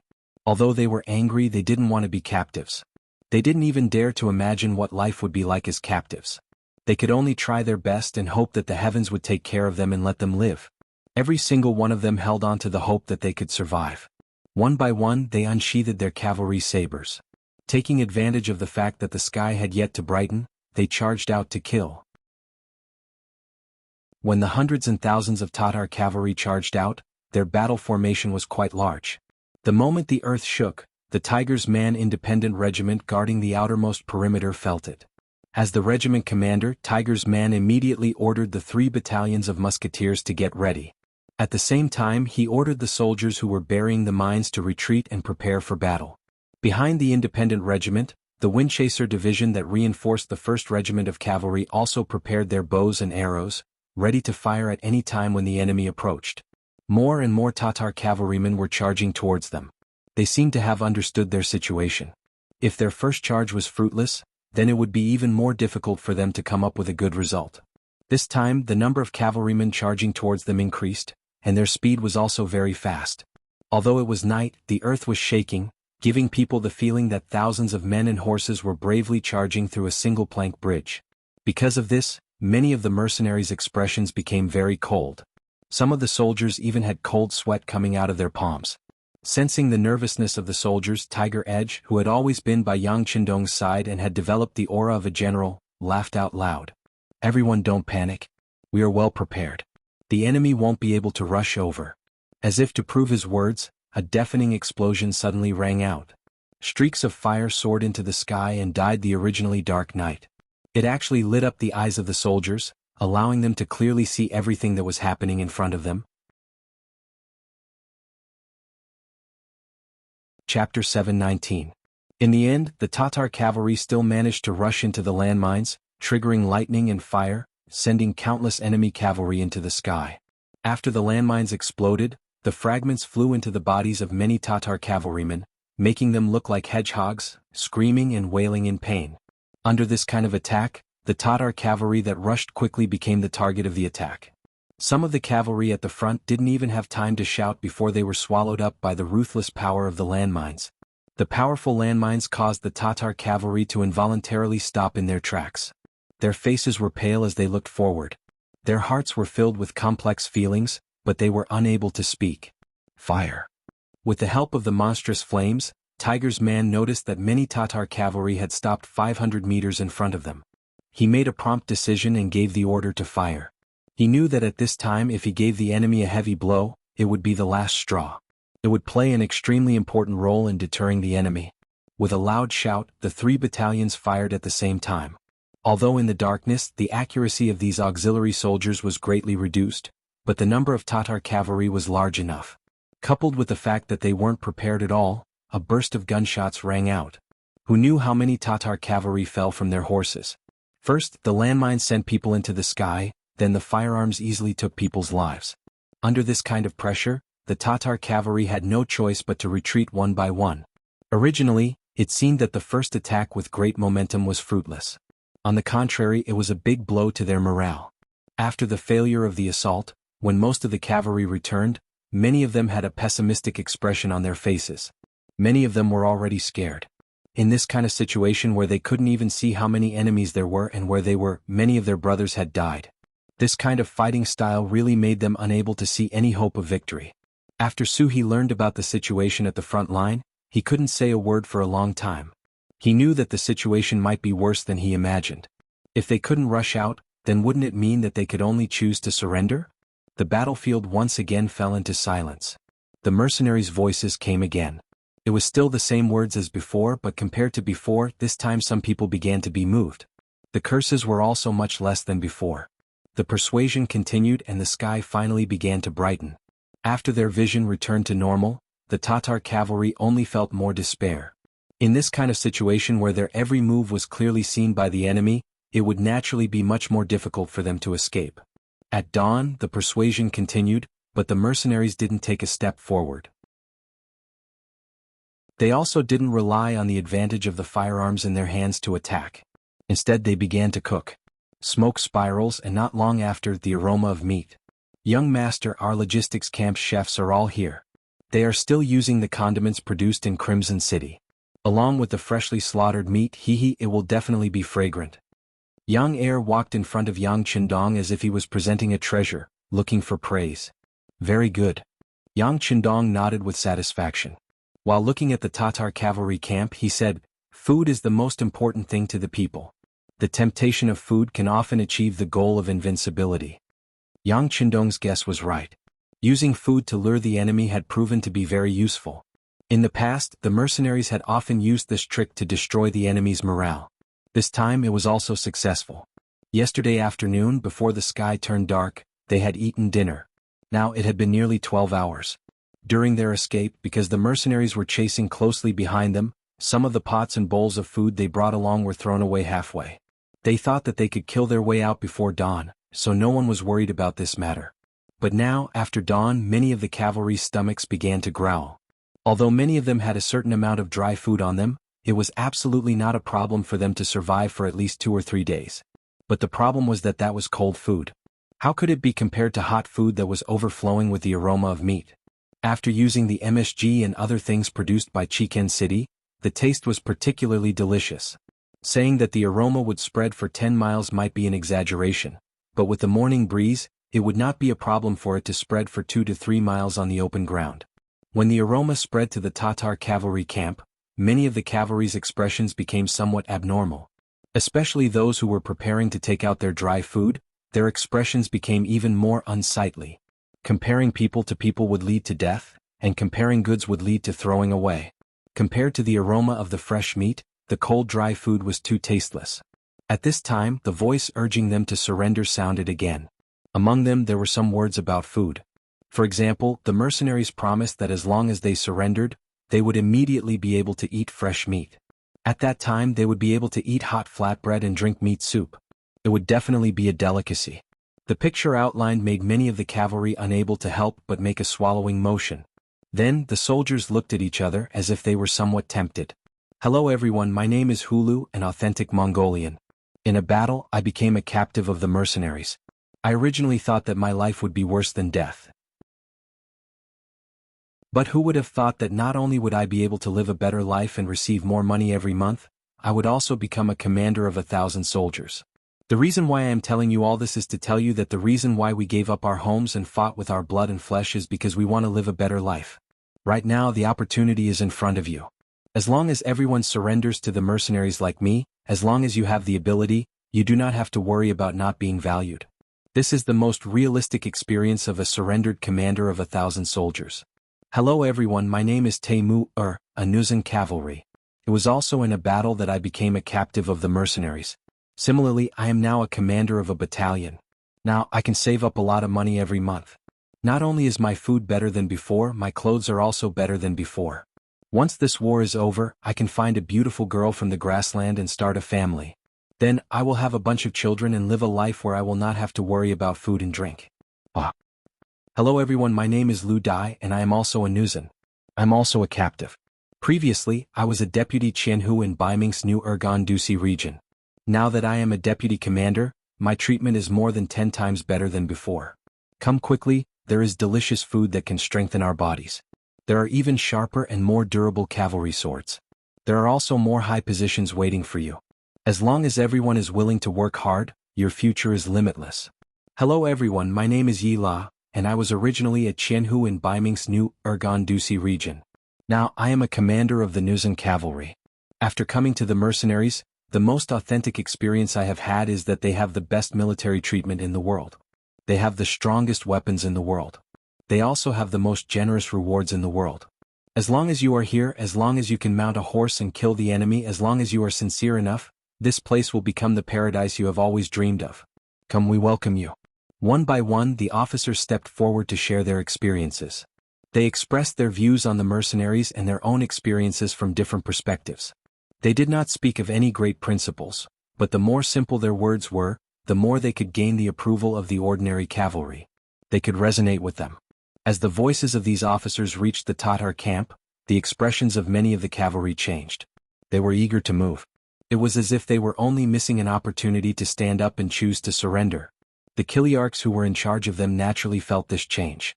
They all anxiously went to General Su He, hoping that he could think of a solution that would satisfy both sides. However, Su He did not say anything. He only looked at the sky helplessly and shook his head. Everyone had the right to choose their own way of life and their own future. He could not interfere. In fact, he could not interfere either. Otherwise, if he forcefully suppressed them, it would cause a mutiny. On the contrary, if these soldiers could have a good way out, he would be happy. Forget it. Since that is the case, let's send some of the injured soldiers to them first. It is also good to see if these mercenaries are true to their words. If they are, you can choose to surrender in order to live a better life. If not, then we'll fight them to the death. At worst, we'll just die." Hearing Suhi's words, all the Kiliarchs were speechless. However, they could not refute it. Could they say that the general was wrong? Could it be that it was wrong for a general to find a way out for his soldiers? No one objected and they could not object. After the order was passed down, some of the wounded Tatar cavalry became the first batch of captives to be sent to the mercenaries. Then everyone watched helplessly as the mercenaries dispatched a lot of troops. They used a stretcher to carry the Tatar cavalry away from the battlefield. At this moment, some people were envious of the injured soldiers. It seemed that only the wounded could openly defect to the enemy without being blamed by anyone. There were still calls to surrender from time to time, but as time passed, no one knew if the Tatar cavalry had become numb or if there were orders from above. In short, no one saw any uninjured cavalry choose to surrender. Chapter 720. Time passed little by little. When it was noon, the smell of meat came from afar. Along with it came another trump card. Some of the injured Tatar cavalrymen were sent back to the center of the battlefield. "Brothers, I'm Gushan. I'm sure many of you know me. I was injured by an arrow and couldn't ride a horse, so I was sent to the mercenaries as a captive." A Tatar cavalryman on a horse shouted. Such a shout quickly caused a burst of discussion in the Tatar camp. "That person is indeed Gushan. His hometown is not far from mine, so I know him. He is Gushan. He was originally with me. Even if he turned into ashes, I would still recognize him. I just didn't expect that when we left this morning he couldn't get on a horse, but now he can ride a horse." Immediately, several Tatar cavalrymen took the initiative to testify, proving Gushan's true identity. After his identity was confirmed, Gushan's words were more credible. When he talked about his experience, everyone naturally chose to listen carefully. After listening to his story, they also knew what happened to him in the mercenaries. In Gushan's own words, although he was a captive, he was different from a captive. Since he and his injured companions came to the mercenaries, they were immediately surrounded by a group of medical officers called military doctors. Then all kinds of examinations, all kinds of treatment, all kinds of medicine, and all kinds of methods were used. After the treatment, hot meat soup and flatbread were served in front of him. The people who surrounded him were also Mongolian men. Through the conversation he knew that the Mongolian soldiers in front of him were not fake. Through the conversation he gained a deeper understanding of the mercenary army system, and he also gained a deeper understanding of how the soldiers were treated. Gushan was a person who could speak. After he saw that many people were listening to him carefully, he bluntly announced that the treatment of soldiers was B. Soldiers was 10 taels of silver a month. Soldiers were 15 taels of silver a month. The so-called B soldiers were the second-line troops with weaker fighting ability. The S soldiers were naturally the first-line troops with tyrannical strength. When this treatment was announced, it immediately attracted the attention of the Tatar cavalrymen who were listening carefully. The Tatar cavalrymen were only paid 2 taels of silver a month. Of course, if there was a war, there would still be some extra benefits. For example, they could keep a portion of the things they looted. The military merits they obtained could also be exchanged for a portion of silver taels. But even so, on average, the amount of silver they received each month was still limited. It was far from being as generous as the salary of the mercenaries. Not to mention, according to what Gushan had heard, once the mercenaries were involved in a war, their rewards would only be greater. For example, if you killed an enemy on the battlefield, you could get a reward of 1 to 10 taels of silver. This also depended on who you killed. Hearing this, the Tatar cavalrymen's eyes revealed excitement and even yearning. The cavalry here were all Tatar elites. In terms of combat ability, they were more powerful than the Tatar cavalry at the West River and the North Slope. All capable people were conceited. Things like military exploits were as easy as eating a meal in their hands. Who wouldn't be tempted when they heard that they could receive so many rewards for their military service? The so-called capable people needed a platform to display their abilities, and the mercenary group was obviously a very good platform to display their abilities. It made the hearts of the capable people yearn for it. Speaking of the treatment of the Mongol cavalrymen, although their ability to march and fight was very strong, due to the constraints of the environment, they did not seem to have much creativity other than fighting and herding. Because of this, their treatment had always been very poor. It was even worse than the Baiming army, the original Nuzan tribe, and the Mongol tribe in Narcissus town. The price they paid was not proportional to the benefits they received. This made many of the Tatar cavalrymen resentful. But when they thought about how everyone was like this on the Mongolian grassland, they slowly balanced out. But balance did not mean that they had truly accepted it. They still wanted to prove themselves and improve their treatment. After all, with money they could do many things. This was something that everyone knew. Why did the Mongol cavalrymen always like to plunder? It would not take long for them to think of attacking the Central Plains. Wasn't it because they were too poor? Everyone knew that the Central Plains was vast with abundant resources. The people there were also very rich. If they did not target them, who else would they target? Although many people would die in every war, compared to the benefits, the risk was worth it. But now they did not need to go out of the grassland to plunder others. They could also receive good treatment. This was equivalent to having benefits in front of them. How many people would not be tempted? How many people would be able to ignore it? At this time, it was not only the ordinary Tatar cavalrymen. Some of the Tatar centurions and Kiliarchs were also tempted. Gu Shan had just said that an ordinary soldier's monthly salary was at least 10 taels of silver. As a small general they would receive even more. If they followed this treatment and worked in the mercenary army for a few years, wouldn't they have enough money to marry a wife, build a house, and buy sheep and horses? If they really had money and a happy and comfortable life, who would want to go to war and take risks? Gu Shan's appearance made many people have a better understanding of the mercenary army and yearn for it. In the following time, more Tatar cavalrymen like Gu Shan who had been treated with minor injuries were released. They came to the center of the two armies and began to help spread the benefits of the mercenary army. One person's words might not be credible, but what about 10 people, 100 people, or more? Not to mention that the original words were true. With so many people saying the same thing, even if it was false, it would become true. As more and more of their original companions came forward to speak, gradually, no one doubted the truth of the matter. On the contrary, everyone's eyes were full of stars, imagining the various benefits after joining the mercenary army. Gu Shan and the others were sent out because they had received a certain promise from the mercenary army. For example, the so-called Mercenary Logistics Battalion commander Beta Persei, who was in charge of receiving them, said that as long as they helped persuade the Tatar cavalrymen, once they chose to surrender, not only would they receive a reward of 100 taels of silver for their military service, but after their injuries were healed, their ability would be tested first and they would be able to enter the corps. Even if it was for themselves, Gu Shan and the others would go all out and do their best to praise the mercenary army to the best of their ability. Their efforts finally paid off.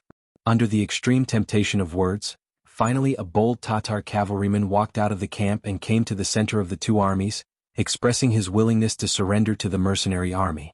His appearance was naturally welcomed by Gu Shan and the others. In the warm applause, the mercenary army also sent out 2 battalions of soldiers to welcome him. Immediately, a special person came forward to register. The officer in charge of the reception also praised the Tatar cavalryman for daring to be the first to come forward. He said that if this person performed well, he would be given more consideration for his promotion.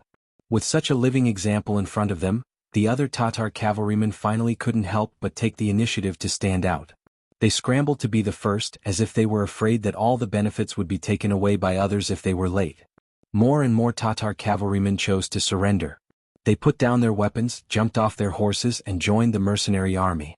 Because of this, the tension of the previous war slowly disappeared. So much so that the originally tense string was also relaxed. There were also examples of centurions and Kiliarchs joining the mercenary army. In the main camp of the Tatar cavalry, Suhi stood at the entrance of the large tent. He looked at everything that was happening in front of him from afar and was speechless for a long time. There was no expression on his face. He couldn't tell if he was happy or disappointed. Suhi's mood was indeed a bit complicated. You could say that he was happy. So many of his brothers had a way to live, so he was naturally happy. But at the same time, he was worried that the mercenary army would not treat his brothers well. Since they had surrendered, it was the same as fish on the chopping board, waiting to be slaughtered. If all of this was fake, then what should he do? Under such a worried mood, Gu Shan, who had done his best to talk, crossed the line between the two armies and arrived in front of Suhi. This was deliberately requested by Suhi. He wanted to contact Gu Shan alone and use his experience to judge whether what Gu Shan said was true or false. Seeing that Gu Shan had arrived, he calmly turned around and walked into the large tent. He spat out a sentence, "Come with me." Gu Shan was naturally cautious and even a little nervous. After all, he was just an ordinary Tatar cavalryman. It was impossible for him to meet a general like Suhi who commanded tens of thousands of troops. But now they could actually meet alone. It was imaginable how his mentality had changed. As soon as he entered the tent, it was incomparably cold. Suhi turned his head and said casually, "Sit anywhere." "Thank you, General. I'm used to standing." Gu Shan was still very aware of his identity.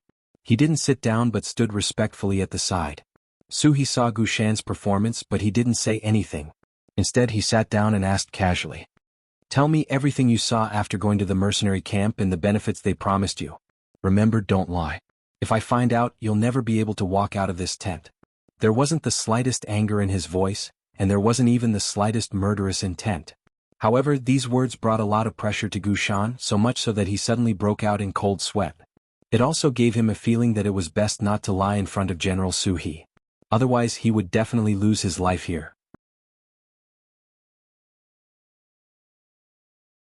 Chapter 721. Yes, General, I will report truthfully. Gu Shan said very sincerely, then he recounted everything that happened when he entered the mercenary camp in detail. He even told Beta Persei about the things that he promised him. "General, I didn't say a single lie. Everything I said is true. I also saw our mercenary Tatar soldiers in the previous battle in the barracks. Most of them were treated well. Although they were locked in military tents, they were not beaten, scolded, or reprimanded. They even had a fixed time to come out every day. And once some of them were willing to surrender, they would immediately be separated and receive better treatment. Even those soldiers who did not make a choice for the time being would be able to eat their fill for 3 meals and would not go hungry." Suhi nodded from time to time as he listened carefully to Gu Shan's detailed account of everything he saw. He could feel that Gu Shan was not lying. He had interrupted several times and then asked the previous questions again. The answers he got were the same. There was no difference. He learned more about the mercenary army from Gu Shan's mouth. He also knew that his soldiers were doing well. He could finally rest assured. He slowly closed his eyes, then waved his hand and said, "Very good, thank you for telling me so much. You can leave now." Gu Shan, who could leave, did not immediately move. Instead, he took the initiative to say after struggling in his heart, "General, don't you choose to join the mercenary army? They are indeed treated well, and their mental outlook is not worse than our Tatar cavalry." Don't say any more. Otherwise, you will only force me to change my mind about not killing you. You can leave now." Although he did not say anything more, Suhi had already expressed his determination with practical actions. That is, others can surrender but he will not. No matter what, he was a general who once commanded tens of thousands of cavalry. How could he choose to surrender in exchange for a new life? At this point, Suhi was about to get angry. By right, this should be the time for Gu Shan to leave. However, he still didn't move. Instead, after a moment of hesitation, he suddenly said, "General, the mercenaries hope to see you join them. They even promised you the opportunity to lead an army alone after you join them. He also said that if you don't go, young Master Haraluo's life will be in danger." Listening to Gu Shan's noisy words, Suhi was about to get angry. Was his expression not clear and specific enough? Why was the other party still trying to persuade him? He had to show the other party some power. Just as he was about to punish Gu Shan, he suddenly heard the last sentence. When he heard Hararuo's name, his originally closed eyes suddenly opened. "What did you say? Farak is still alive, how is he now?" Suhi finally reacted, which made Gu Shan breathe a sigh of relief. Before coming, Beta Persei told him that if possible, he could help persuade Suhi. For this he even wrote him a letter. But Beta Persei also said that this mission could be abandoned. After all, it was too dangerous. No one would blame him if he didn't complete it. Of course, if he completed it well, there would be additional rewards and so on. On the way to see Suhi, Gu Shan thought a lot. In the end, he decided to give it a try. This was not only because of the generous rewards, but also because of a more important reason. He respected General Suhi very much and didn't want to see the general die because he didn't surrender. So he finally mustered up the courage to give it a try. Now it seems that he finally made the right bet. Gu Shan happily took out the letter from his arms and handed it to Suhi. "General, this is a letter from the mercenary general. There should be the answer you want in it. Take a look." Suhi didn't hesitate to take the letter, then opened it and read it. He finally knew what happened at Shiha in the North Slope. It was as he expected and guessed. Whether it was the 5,000 Tatar cavalry at Shiha or the 10,000 Tatar cavalry at the North Slope, they were all defeated. The defeat was very thorough. General Gulang, who was in charge of the North Slope, was killed in the chaos. Harak, who led the 5,000 Shiha cavalry, was lucky and was captured alive.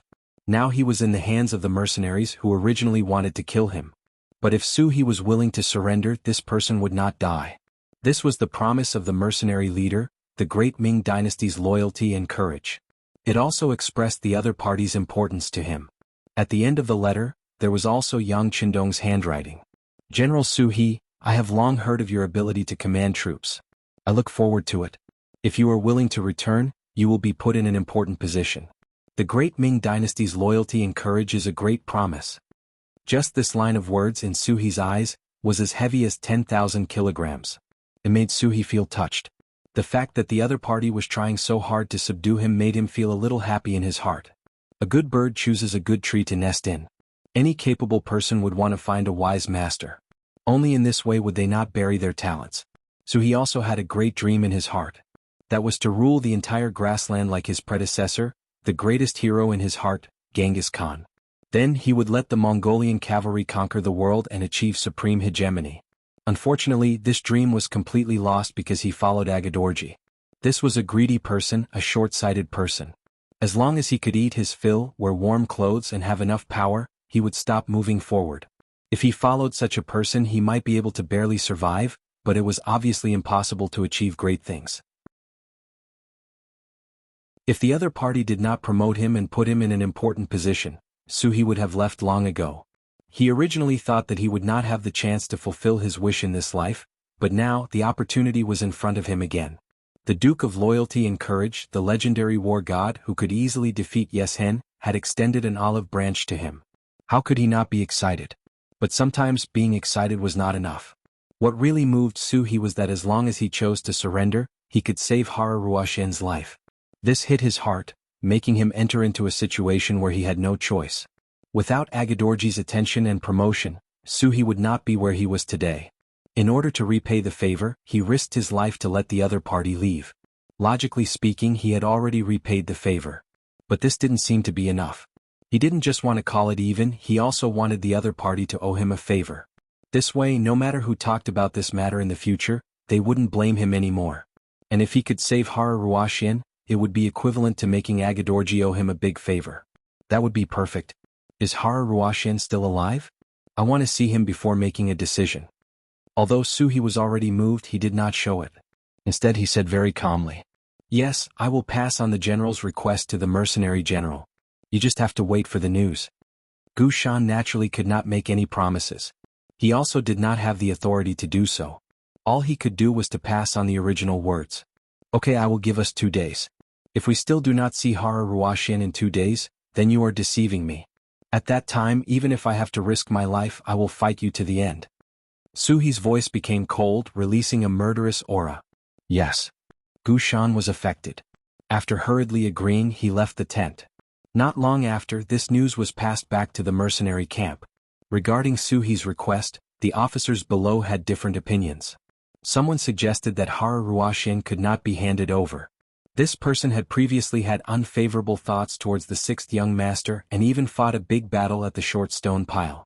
He was also Agha-Dorji's only son. This person could not be let go and should be killed. Moreover, the other party was not surrounded. The news said that at least 6,000 Tatar cavalry had escaped.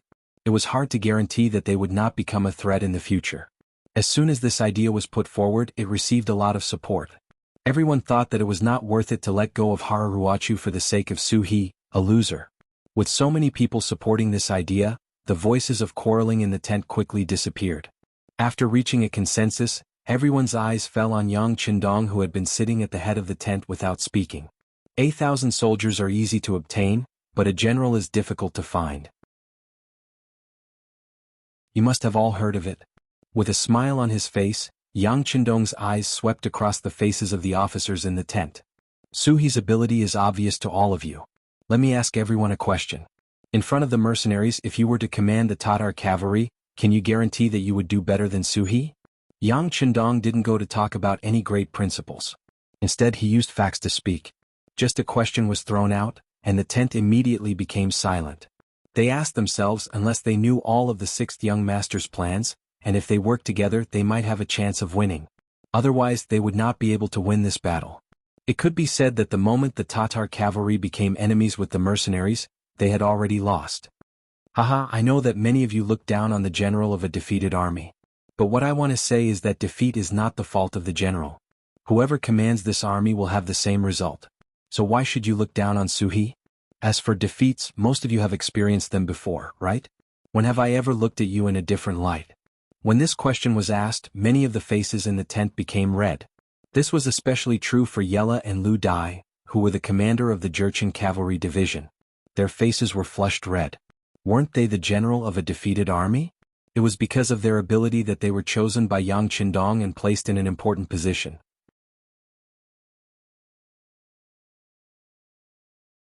Chapter 722. Even if he was such a person, what qualifications did he have to look down on others? Everyone stopped talking.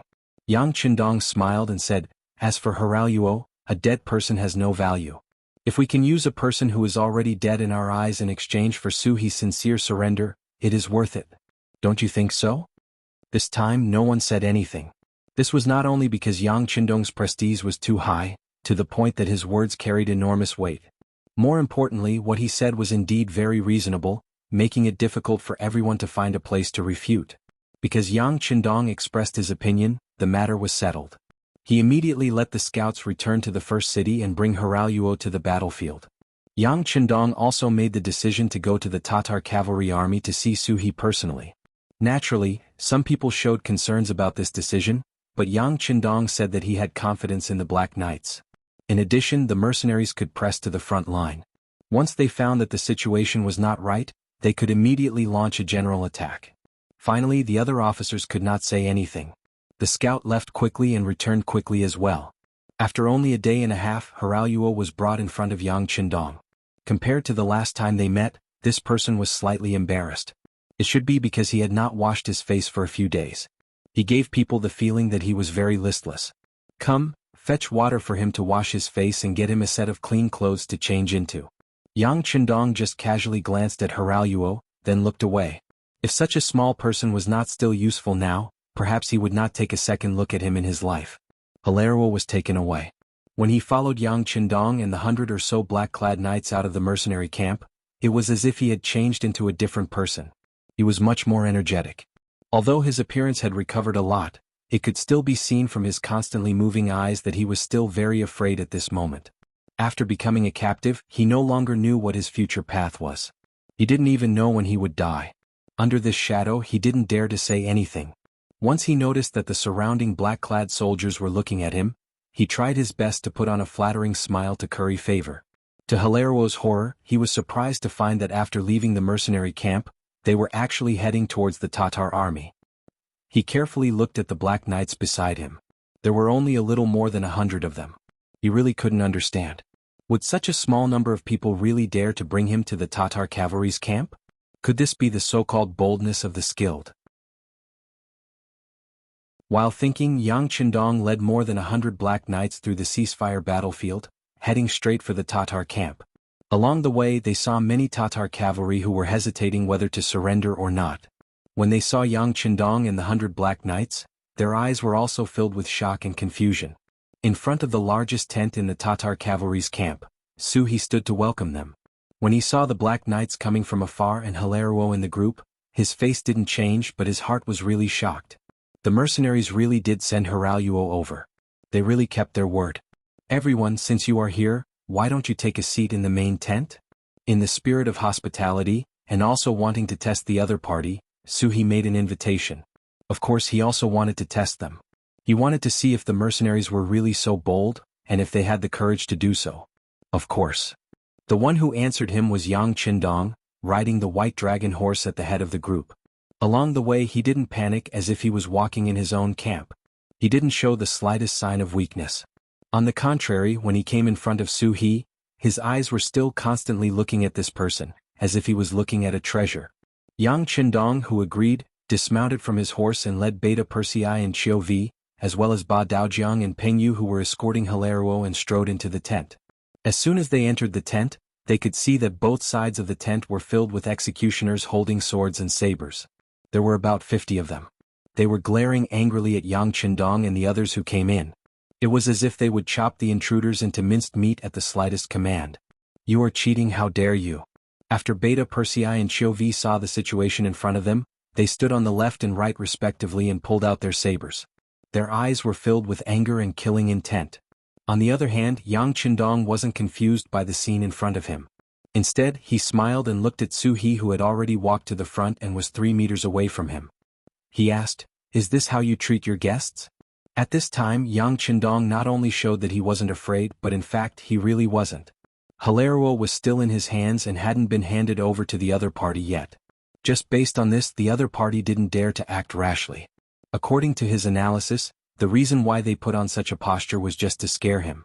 While Yang Qindong was speaking, Badao Jiang and Peng Yu also tightened their grip on the sabers in their hands. The sabers were placed on Hilario's neck. It seemed that this movement would draw blood, causing Hilario to cry out in alarm. "Su He, don't act rashly, don't act rashly." Instead of scaring the others, Su He scared his own people. There was a trace of disappointment in his eyes. Then he waved his hand and the 50 axemen took a step back in unison, maintaining a safe distance from Yang Qindong and the others. After expressing a certain amount of goodwill, Su He looked at Yang Qindong and asked, "Can you let them go now?" Logically speaking, the danger wasn't over yet. Letting them go now was equivalent to putting themselves in danger. If it was anyone else, they wouldn't agree so easily. However, Yang Qindong wasn't an ordinary person. 50 axemen wasn't a small number, but it wasn't a big deal in his eyes. The 4 men he brought with him could each fight against 10 men, and his own strength was unfathomable. Outside the tent, Dao Xiao was leading more than 100 Black Knights. It was impossible for them to fend off an army of 10,000, but it would not be a problem for them to fend them off for a while. Once chaos broke out here, the mercenaries outside would charge in. These were the reasons why he was so confident. Because of this, after hearing Su He's question, Yang Qindong smiled. "Of course we can let them go. I originally wanted to give them to you. Come, let young Master Hilario go." Badao Jiang and Peng Yu were stunned for a moment. However, this was the 6th young master's order. Although the 2 of them were reluctant, they still put down their sabers and pushed Hilario to Su He's side. This action also gave Su He a fright. What he said just now was just to test the waters. If the other party didn't let him go, he would definitely mock them and point out that the mercenaries were also as timid as mice. He could use this opportunity to suppress the other party's momentum. But now the other party really let them go. Just this magnanimity and boldness made him speechless. Su He didn't know what to say. Hilario, who was released, finally regained his freedom. He suddenly shouted, "General Su, quickly capture these people. Their status isn't low. We can threaten them to make the mercenaries pay the price." Along the way, although he didn't know Yang Qindong's true identity, he had met him twice. In addition, when he left the mercenaries' camp, he could see that many people looked at Yang Qindong with very respectful gazes. Just based on this, he guessed that this person's status wasn't ordinary. Thus he shouted loudly. At this moment, Hilario's style of being an ingrate was incisively and vividly displayed. These words also made the surrounding 50 executioners move. Just now the other party had hostages in their hands, so they didn't dare to act rashly. But now the enemy had nothing, so they didn't put him in their eyes. Hilario's shout also made Beta Persei Chov and the other 2 become very nervous. The 4 of them even involuntarily touched their waists. They all came with pistols. If the situation goes out of control, they will pull out their guns and kill. However, Yang Qindong still didn't panic. Instead, he looked at Su He and smiled, as if to tell everyone that he was not an enemy but a friend. Su He was also one of the calmer people. At least he didn't shout, nor did he have the intention to order the arrest. Instead, he looked at Yang Qindong, his eyes full of curiosity. "But I don't know who you are?" Seeing Yang Qindong's calmness and also seeing that this person was the leader of the Black Knights, Su He was indeed interested. This person's boldness and courage were something he had never seen in his life. With this alone, this person was worthy of respect. "What? General Su, you really don't know who I am? Well, I will tell you, listen carefully. I am the great Ming's loyal duke, the one you call the war god." With a smile still on his face, Yang Qindong revealed his identity word by word. "Loyal duke? War god." The moment the name was said, not only Su He, but also the 50 executioners involuntarily took a step back, their faces showing a look of horror. What was the meaning of a person's name, the shadow of a tree, was perfectly interpreted at this time. After a brief panic, everyone carefully looked at Yang Qindong. After all, it wasn't the first time they heard the name of the war god, but it was rumored that this person had 3 heads and 6 arms and was 3 feet tall. But now looking at him he was the same as them but younger and more handsome. You are the war god? Suhi asked in disbelief. It's true. And when you go to the mercenary army in the future, you will naturally know that I am not lying. Yang Qindong said with a smile, almost patting his chest and taking out his ID card as proof.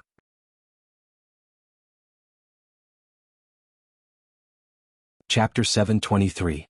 It really was the war god. Suhi was truly excited. The true men of the grasslands all worshipped heroes. Without a doubt, the war god who could defeat the Walla's leader, Yes Hen, naturally belonged to the category of heroes. In the past they had only heard of his name. Now that they had finally seen him in person, how could they not be excited? Not to mention, the war god was now the commander of the mercenaries. He could even decide the life and death of many of them. Of course, what made Suhi even more excited was that this person actually came to her in person, and he just wanted to recruit her. At that moment he felt that he was extremely valued. That feeling was very good and made him feel very comfortable. Haraluo was also frightened by the war god's name. But soon, his eyes shone with excitement. This was the war god, someone who even Yes Hen was afraid of. If he could capture this person and give him to Yes Hen, he would definitely be able to exchange for a lot of good things. At that time, wouldn't he gain both fame and fortune? His faction would also have a great opportunity to develop. He would also be regarded as a hero by the grasslands warriors. Thinking about the various benefits he could obtain, Haraluo couldn't suppress the excitement in his heart. He shouted at the executioners in the tent, "What are you all standing there for? Hurry up and capture him. This is a great contribution." His voice was shouted out, and the crowd of executioners were also moved. But no one moved. Instead they all looked at Suhi. Suhi was the commander here. They could only listen to his orders. Seeing that no one moved and instead looked at Suhi, Haraluo was unhappy. He said with a dark face, "Did you not hear what I said? Let me tell you, if you don't listen, I will hand you over to my father. At that time, even Suhi won't be able to protect you." Poor Haraluo, he still didn't know that his father had already escaped with 3,000 cavalry. He thought that no one could stop him from doing anything with his father's name. Haraluo had exposed his true face. This made Suhi very unhappy. The war god was willing to take the risk alone. This was a display of courage and wisdom, but how could it not be that he trusted himself? Although he also wanted to defeat the battle god, that would bring him both fame and fortune. However, if he wanted to defeat them, he would have to defeat them fair and square on the battlefield. He would not have to resort to petty tricks and use the other party's trust to make a move. If he did that, he would not be a hero. In fact, he would be worse than a coward. That's enough. Suddenly, Suhi roared and stopped Haraluo's shouting. He then cupped his fists and said to Yang Qindong, "So it's the battle god. Sorry for the disrespect." Yang Qindong was very satisfied with Suhi's performance. The fact that the other party didn't make a move was enough to prove that he was a straightforward and upright man. Such a person was always worthy of others' trust. He smiled and said, "It's fine. I've admired General Su's talent for a long time. How about it? You gave me the conditions to send Haraluo back. Not only did I send him back, but I also appeared here personally. Does this count as showing enough sincerity?" He took the opportunity to state his purpose. These words caused Suhi's face to turn red. If he had only wanted to test the sincerity of the mercenaries before, the other party's performance was too good. It was so good that he had nothing to say. As a man, once a promise is made, even 4 horses cannot go back on it. Suhi was moved by Yang Qindong's sincerity. He immediately cupped his fists and said, "Battle god, I, Suhi, am very difficult to convince others, but I truly submit to you. From now on, Suhi is willing to serve by your side. Please accept me." As he spoke, he knelt on the ground. Suhi finally lowered his head. "Haha, good. Yang Qindong was naturally overjoyed. He laughed and took a few steps forward. He came in front of Suhi and reached out to help him up. Then the monarch and minister looked at each other and smiled. Everything was understood without words. Suhi expressed his intention to surrender. This scared Haraluo. Instead of his overbearing attitude, he stood obediently at the side like a cat. When he noticed Yang Qindong's gaze, he even tried his best to squeeze out a smile. He didn't even think about how he wanted to kill Yang Qindong just now. Yang Qindong did not even spare him a second glance. Such a person was not worthy of his attention. Yang Qindong did not even spare him a second glance. If it wasn't for the fact that he wanted Suhi to join the mercenaries, this person would have died countless times. Yang Qindong could ignore Haraluo, but Su-he couldn't.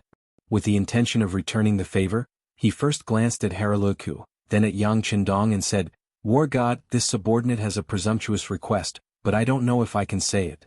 "There's no harm in saying it," Yang Qindong said very generously. "This subordinate wants to send Hilario away. If other Tatar cavalry are willing to follow, please don't stop them.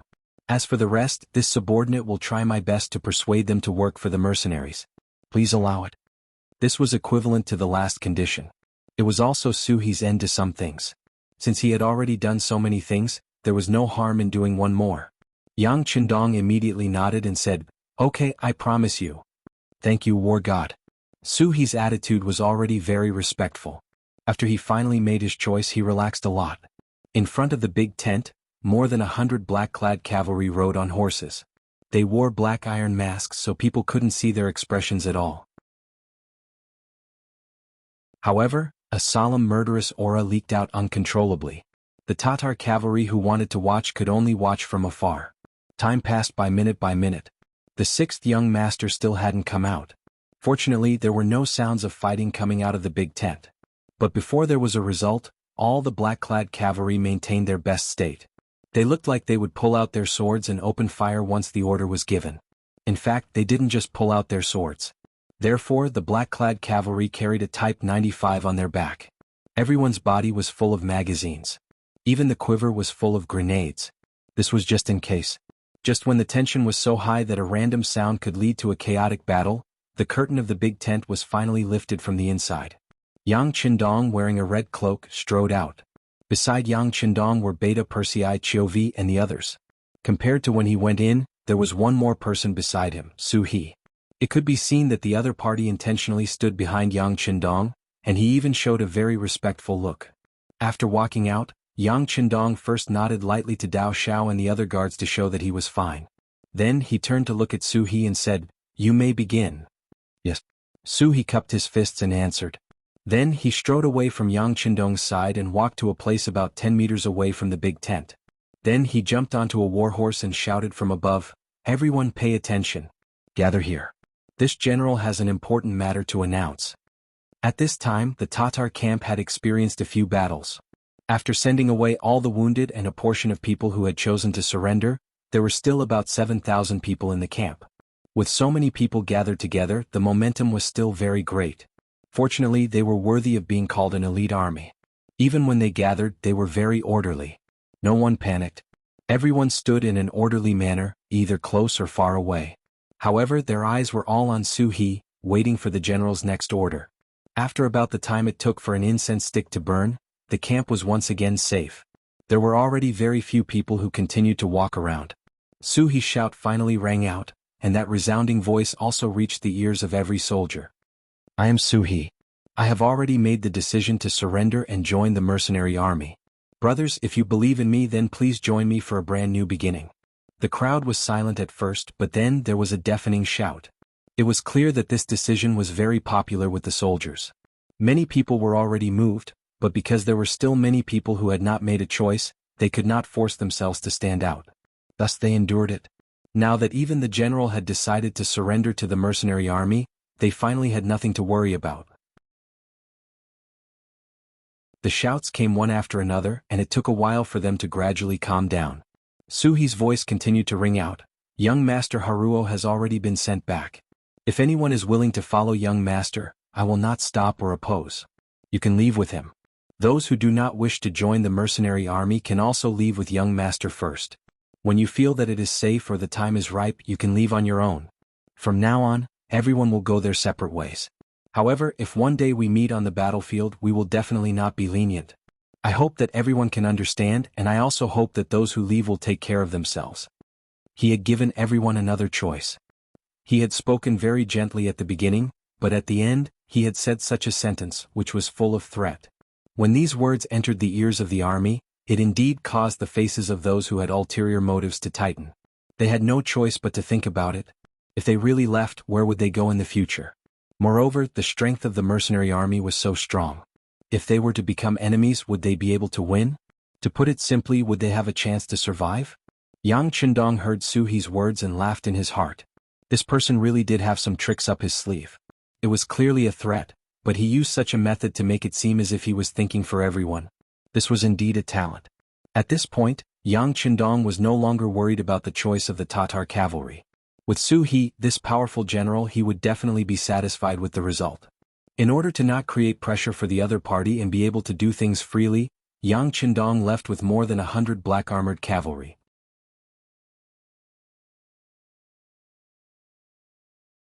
Chapter 724. Not long after Yang Qindong left, Har also left the Tatar camp.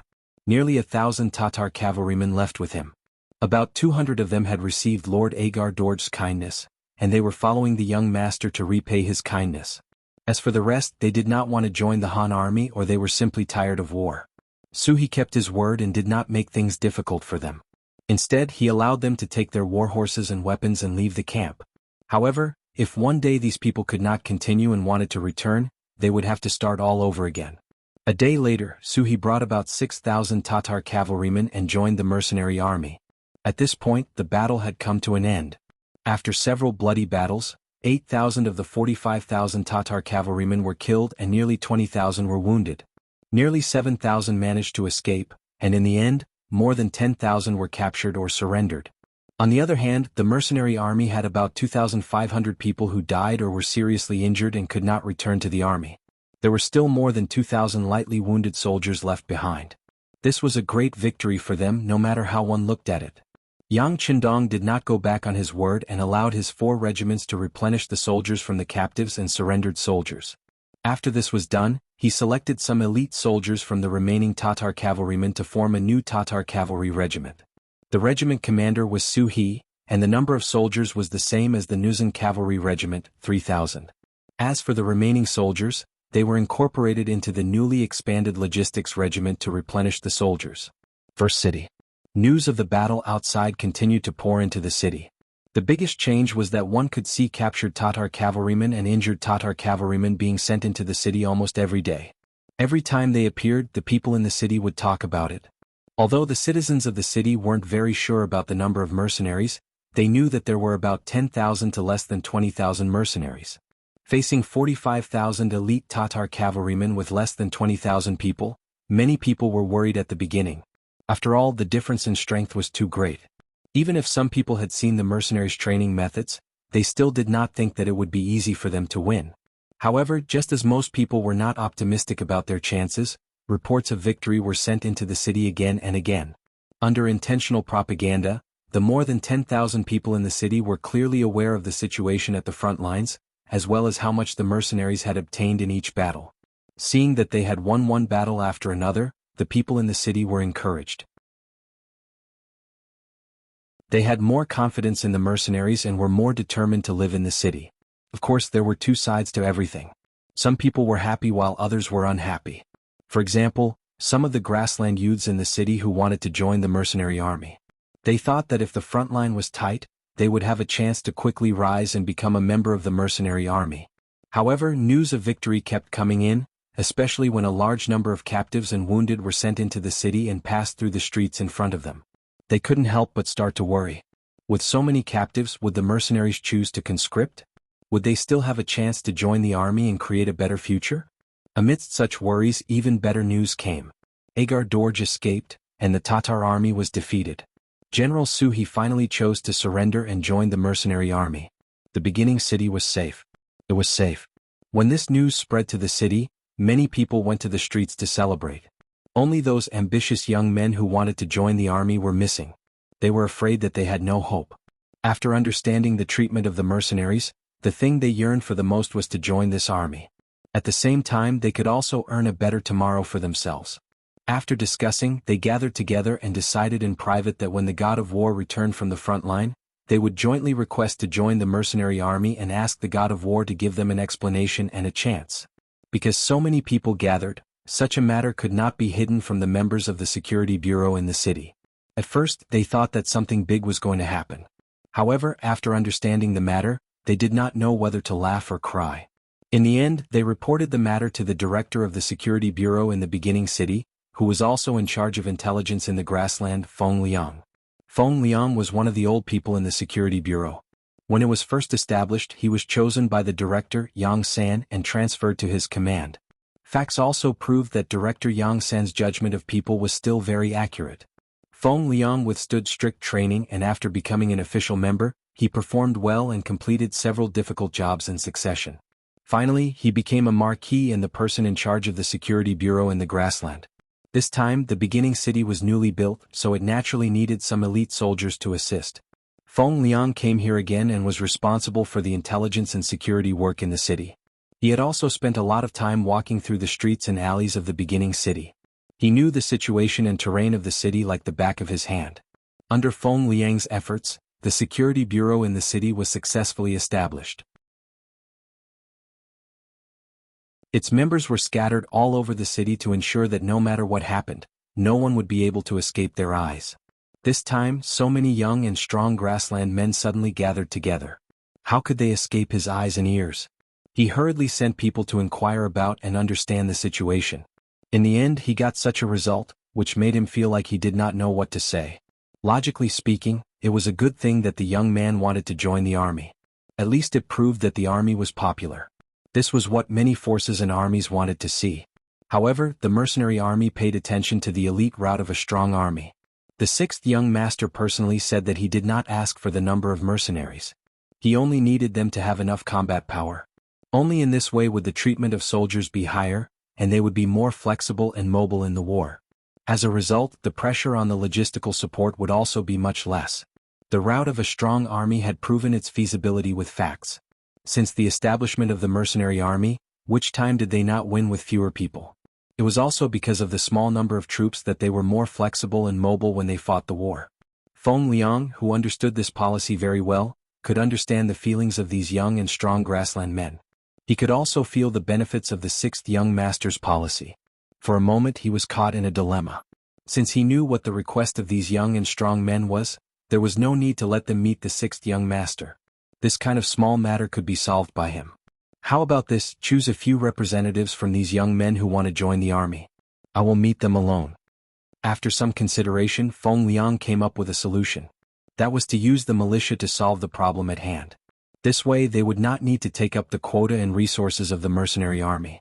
It should be the best of both worlds. All they needed to do was to pay a certain amount of silver every month. In order to build an intelligence network, the thing that the security bureau did not lack the least was silver. This amount of silver was still something they could solve. Feng Liang made a decision. He even imitated the model of establishing the militia and reserve in Qichen City. This solution was indeed effective. After meeting the representatives in private, the two sides reached an agreement to allow these men to enter the ranks of the militia of the first city. As long as they had the opportunity to pass the assessment, they would be able to enter the regular frontline combat forces. Before that, what they needed to do was to be responsible for the security in the beginning city. Once they found any suspicious people, they could keep an eye on them. If necessary, they could inform the army in the city and cooperate with them to suppress the enemy. After doing this, not only could they get a reasonable name for law enforcement, but more importantly, they could also get some silver every month. It was tentatively set at 2 taels of silver every month. There would be an additional reward for meritorious service.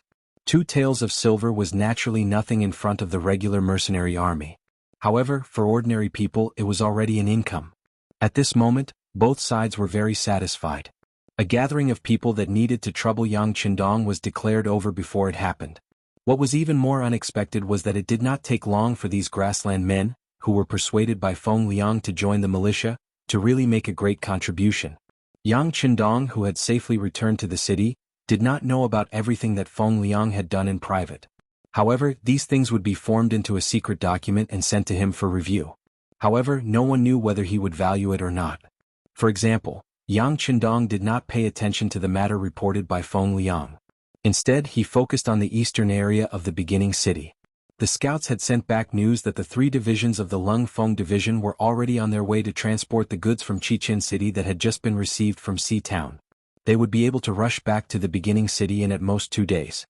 The previous battle was just to establish his prestige and to stabilize his foothold. Now it seemed that everything was going smoothly. After this battle, not only did he show his prestige, but he also strengthened the army. This also gave Yang Qindong more confidence.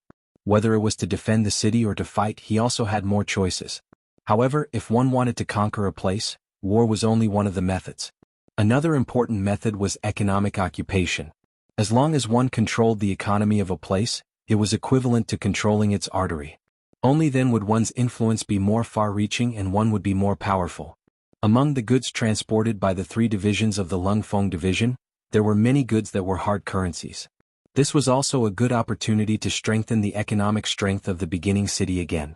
This was also something that Yang Qindong valued very much. Therefore, on the morning of the 3rd day, when the 3 divisions of the Lungfeng division escorted more than 500 carriages and appeared outside the city, he personally went up to greet them. While thanking them for their hard work, he also listened to the work reports from Division Commander Wu Sheng and Political Commissar Qin Bo.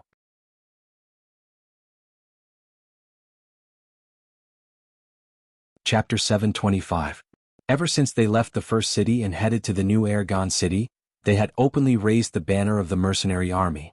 At the same time, they attracted the attention of the Baiming guards. Then, at the downstream of the Songhua River outside the Jianghu left guard, they had a big battle with the 3,000 cavalrymen of the Baiming guards and won a great victory. They had made a great contribution in this battle, and because of this they gained the name of the mercenary army.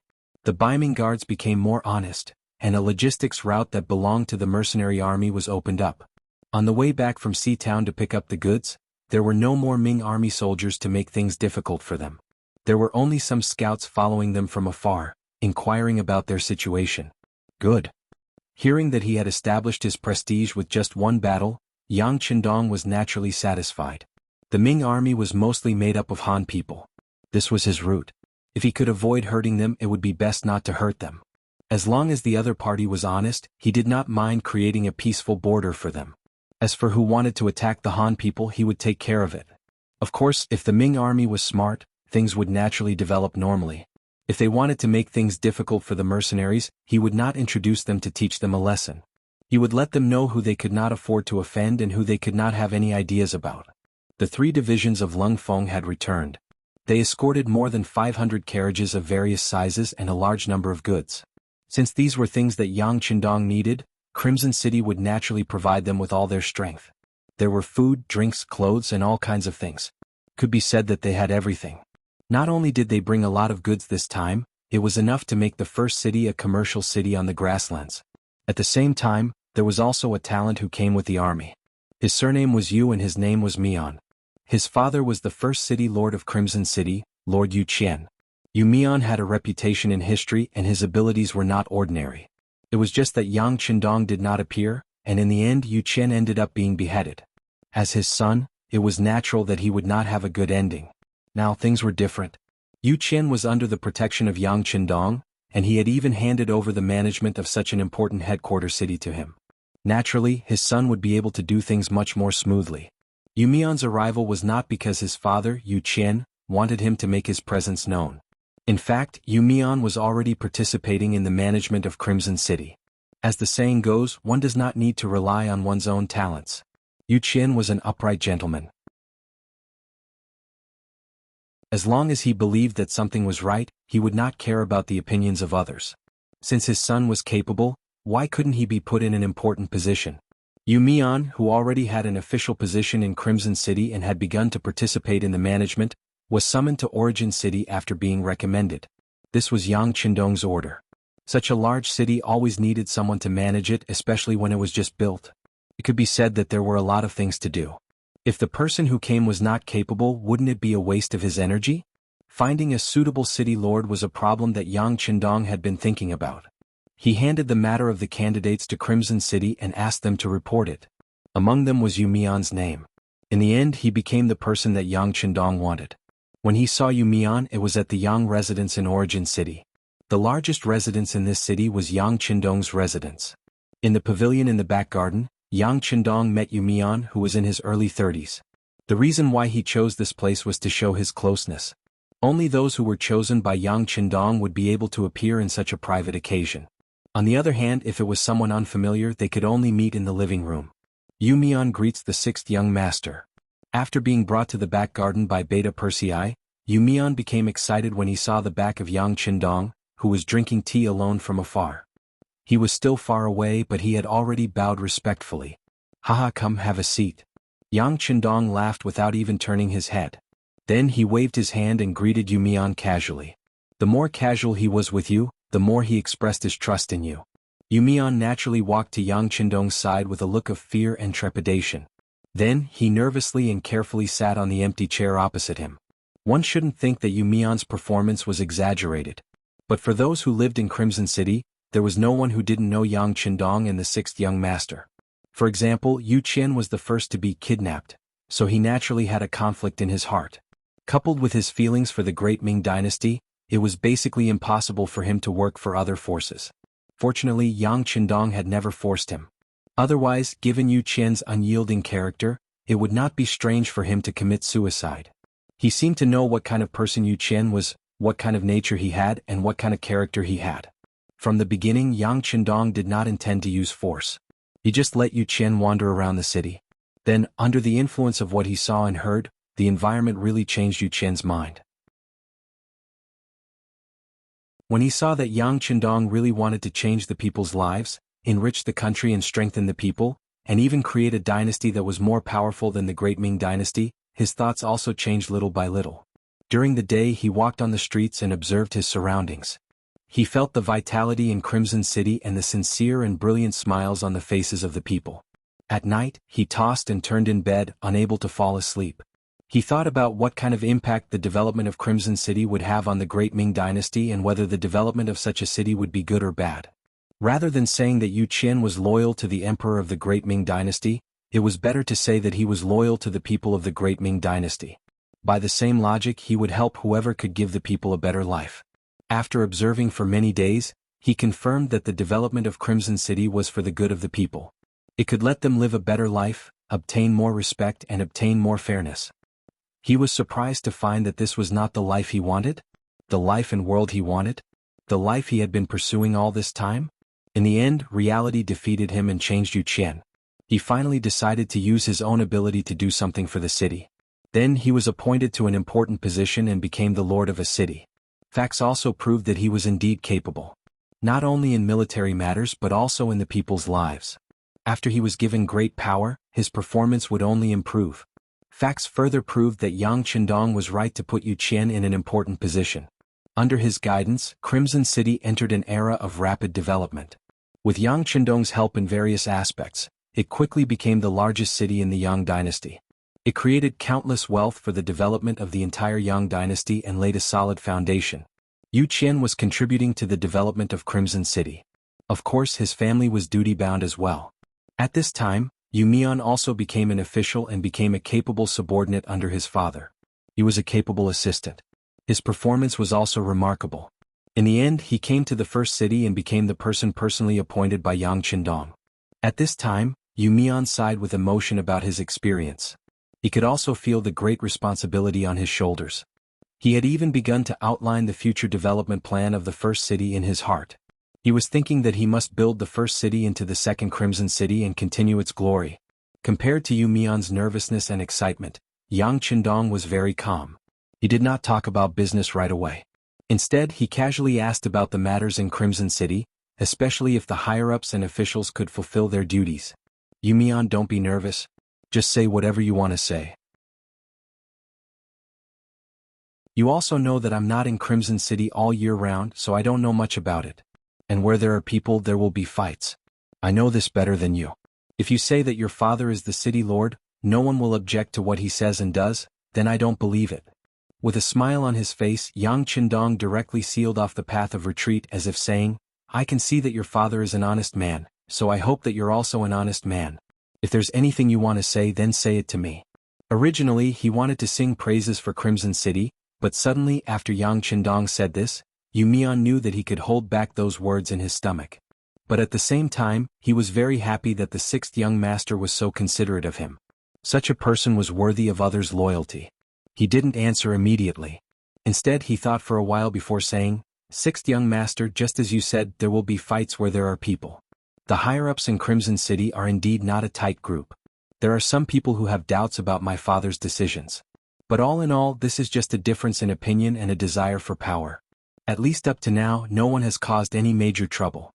After all, with Sixth Young Master's reputation and the Security Bureau's people secretly watching, as well as the Special Inspector Bureau's Lord Shen Yu's guarantee on the surface, everything is still peaceful. Mian was being careful and polite, and what he reported was all good news. However, Yang Qindong was not an ordinary person. He could still hear the hidden meaning in his words. Even if everything was peaceful now, it was unknown what would happen in the future. What's going on? Tell me the details. This time, Yang Qindong had already put away his smile, and his expression became much more serious. If he didn't do this, he was afraid that it wouldn't be enough to make Mian tell the truth. It's fine. Mian seemed to want to say something, but in the end he shut his mouth. And this had already angered Yang Qindong. Then, alright, you can rest for now. In a few days, there will be a carriage that will go to Sea Town to pick up supplies. You can go back to Crimson City with the carriage. After saying this, Yang Qindong slowly stood up. Since Mian didn't want to tell him the truth, he would let him go back. There was no need for him to stay by his side if he couldn't confide in him, let alone hand over such an important city like the first city to him.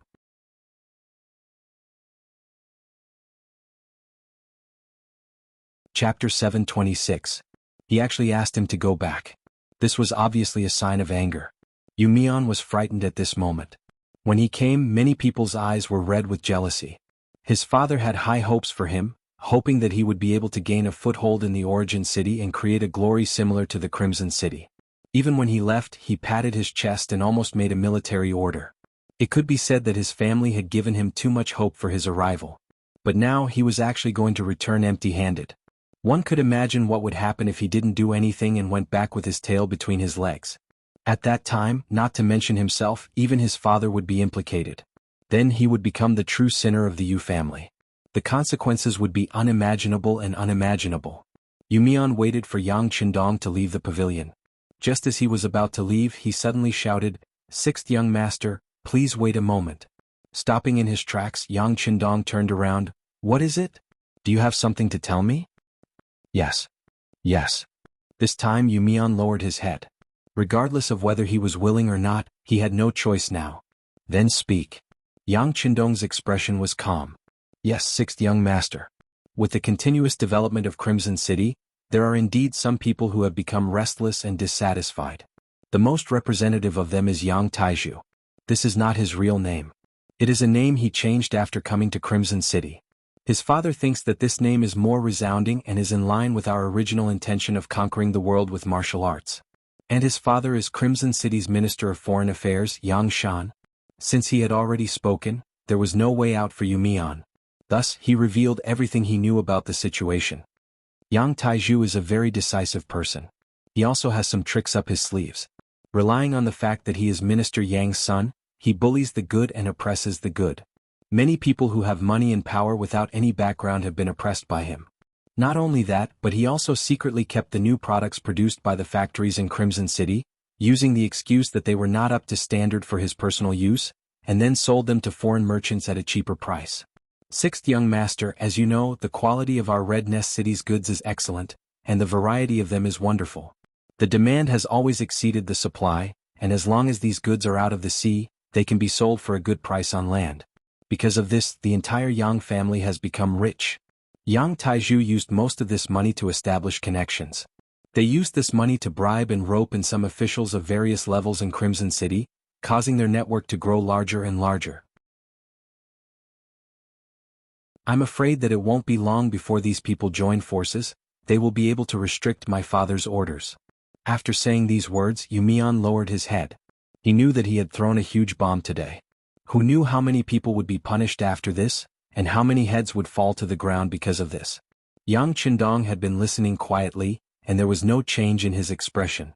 But in fact, his heart was already overflowing with anger. Everything Yang Taiju had done, in the words of future generations, was smuggling, and this was stealing from him. Then he used his money to bribe and collude with some officials. It could be imagined that in the long run, once the net was large enough and the energy was strong enough, the first one to be overthrown would be City Lord Yu Qian, who had faithfully carried out his orders. Perhaps it would be his turn next. To think that he was still fighting a bloody battle on the front lines, risking his life in order to seize more territory as quickly as possible, liberate more people, and accumulate more power and influence. But if the rear was unstable, wouldn't everything he was doing now be a wedding dress for others? If that was the case, he would instead become a puppet. Just the thought of it was laughable. Of course, Yang Qindong wouldn't believe Mian's words. Who knew if Yu Mian, who appeared to be honest and considerate, spoke in such a way because he wanted to eliminate his dissidents? Besides, Crimson City was his base camp. There were too many of his trusted aides there. Would those people turn a blind eye to such a thing? With doubts in his heart, Yang Qindong returned to the pavilion and sat down. Tell me, Yang Taizhu is so lawless. Does no one from the Security Bureau care about him?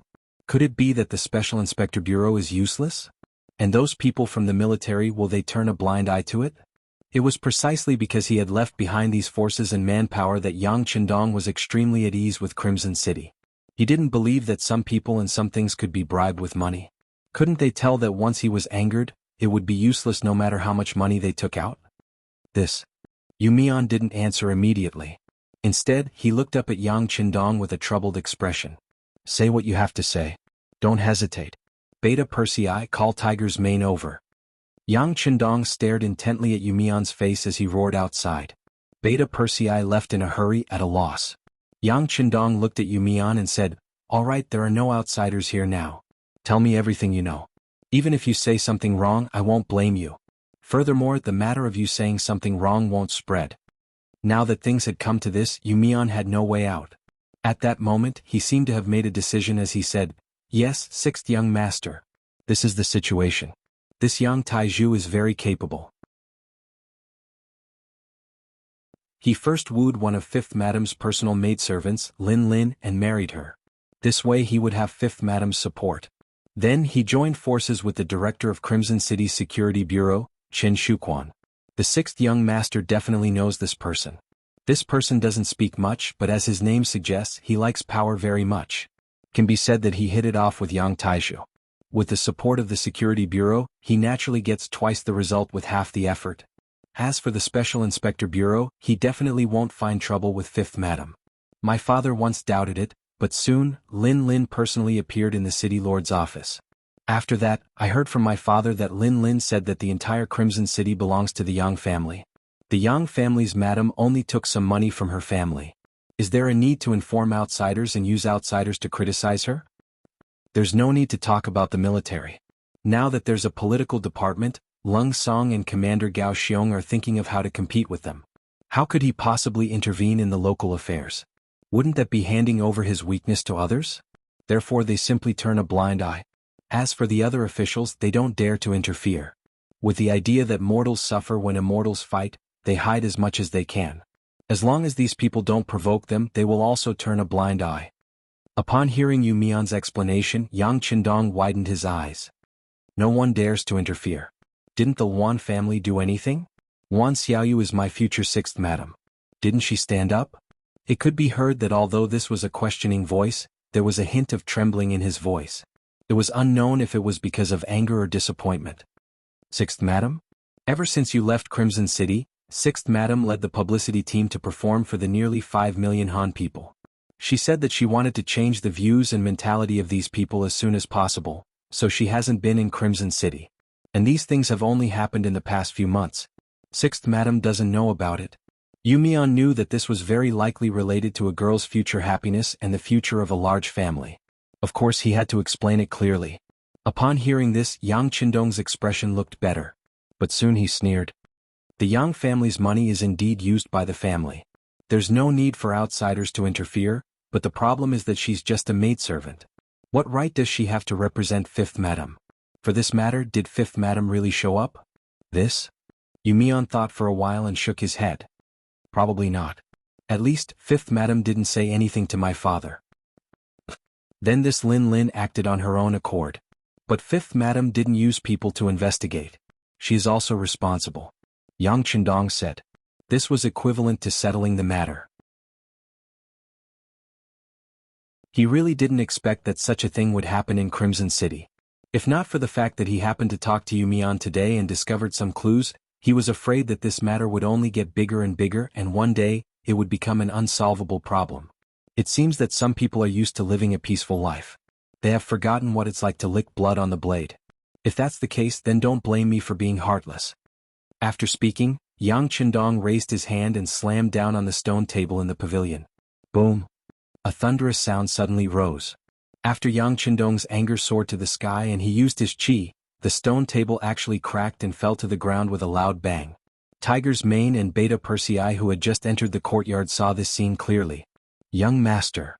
Both of them cried out in surprise and then ran over in big strides. After all, Yang Qindong was still made of flesh and blood. When he slammed down, his hand was bleeding. Tiger's Mane and Beta Persei cried out in pain and shock. They hurriedly shouted outside and arranged for the military doctor to bandage the wound. At the same time, both of them looked at Yumian angrily. "Don't blame Yumian. It has nothing to do with him. Since you're here, listen to what Yumian has to say. Tell me your thoughts later." Yang Qindong's voice was very calm. He then waved his hand and went to find the military doctor, including his wound. Yang Qindong didn't doubt Yumian's words because some things could be found out after an investigation. If he was lying, then even his father Yu Qian couldn't protect him for framing Fifth Madam. After leaving the courtyard and finding the military doctor, Yang Qindong returned to the backyard after bandaging his hand. He saw Tiger's Mane and Beta Persei standing there with flushed faces. Beside them was Yumian, who was trembling with fear. He lowered his head and didn't even dare to breathe loudly.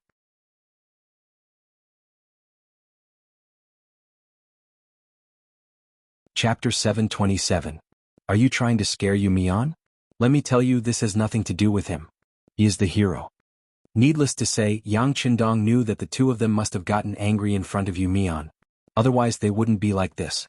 This subordinate doesn't dare. Yumian did see Tiger's Mane and Beta Persei getting angry just now. It was as if they wanted to eat someone, which really gave him a fright. "Alright, Yumian, you don't have to be afraid. You have contributed to this matter. How about this? You go take a walk on the streets first and familiarize yourself with the situation in the beginning city. Then, write a city management report for me to read. We'll talk about the construction of the beginning city when the time comes. You can go now." With a smile on his face, Yang Qindong said to Yumian with a pleasant expression.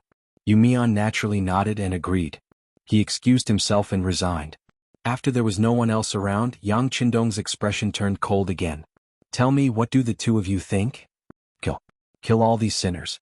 Yes, not only do we have to kill them all, but we also have to hold a public trial to clarify their crimes. We have to let all the officials in the Crimson City know what the consequences of doing wrong are." Tiger's Mane and Beta Persei expressed their opinions one after another. After listening to Yumian explain everything from the beginning to the end, they were really angry. They didn't expect that while they were fighting for their lives in front of them, the people behind them would be like this. They even felt that their efforts were not worth it. Yes, some people have to be killed. The public trial also has to be held, but the evidence still has to be found first. Crimson City can't be in chaos because of this. It has to develop normally and healthily. Yang Qindong also said as if he had made a decision. Although Yangxia was developing rapidly now, in fact, everything was based on Crimson City. For example, the two provinces of Vietnam and Laos, the development of the beginning city, the expansion of the army, and the improvement of combat power all required a lot of money as a foundation. With money, it was naturally easier to do things. Without money, it was not an exaggeration to say that it was difficult to do anything. For the development of Crimson City, Yang Qindong put in a lot of effort. Not only did he share the fruits of his labor, but he also increased the salaries of the officials to ensure that they could work without any worries. But now it seemed, the human heart could never be satisfied. He originally thought that everyone would be fine, but since there were still problems, he had no choice but to change his strategy. And this was the result of these people asking for it. "It seems that I have to rectify my work style. Check it out and immediately send a message to Yang San. Directly ask him what he does as the chief of security and whether he still wants to work. If he doesn't want to work anymore, arrange for him to go to Crimson City to farm. Don't say that I didn't take care of him. Give him 50 mu of land, which is enough for his family to retire now and in the future. Then send a message to Yang Wu, scold him and ask him to cooperate with Yang San's next work. Send a message to the first madam, ask her to lecture the fifth madam, tell her that when I'm not around, she has to take care of the maids under her. Send a message to Xinyu, scold him as a person in his position, he has to do his job. If he can't do it, then he should just resign. Send a message to Luan Xiaoyu with her as the leader, let them carry out a rectification operation, including the military." Yang Qindong issued a series of orders. Tiger's Mane and Beta Persei's expressions also became extremely solemn.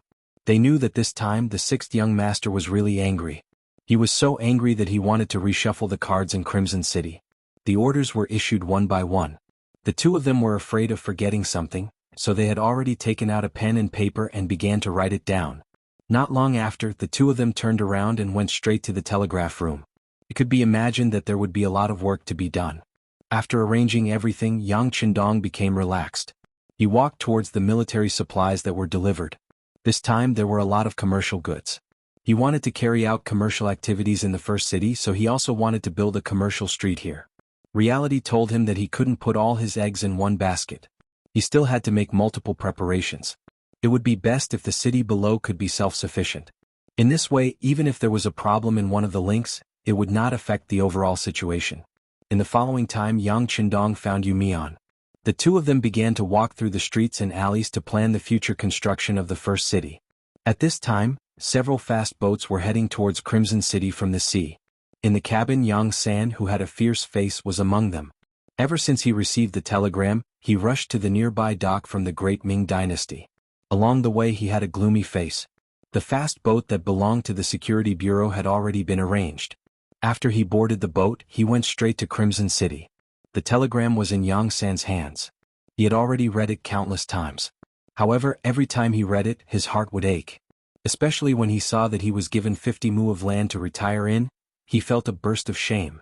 With his indestructible brotherly relationship with Tiger's Mane and Beta Persei, he sent several telegrams back and finally figured out what had happened. He also finally knew why the sixth young master was so angry. Qin Shuquan, you've caused me a lot of trouble. Next, you'll never be able to make a comeback. Sitting in the cabin, Yang San said fiercely in his heart. The work of the security bureau had always been very effective.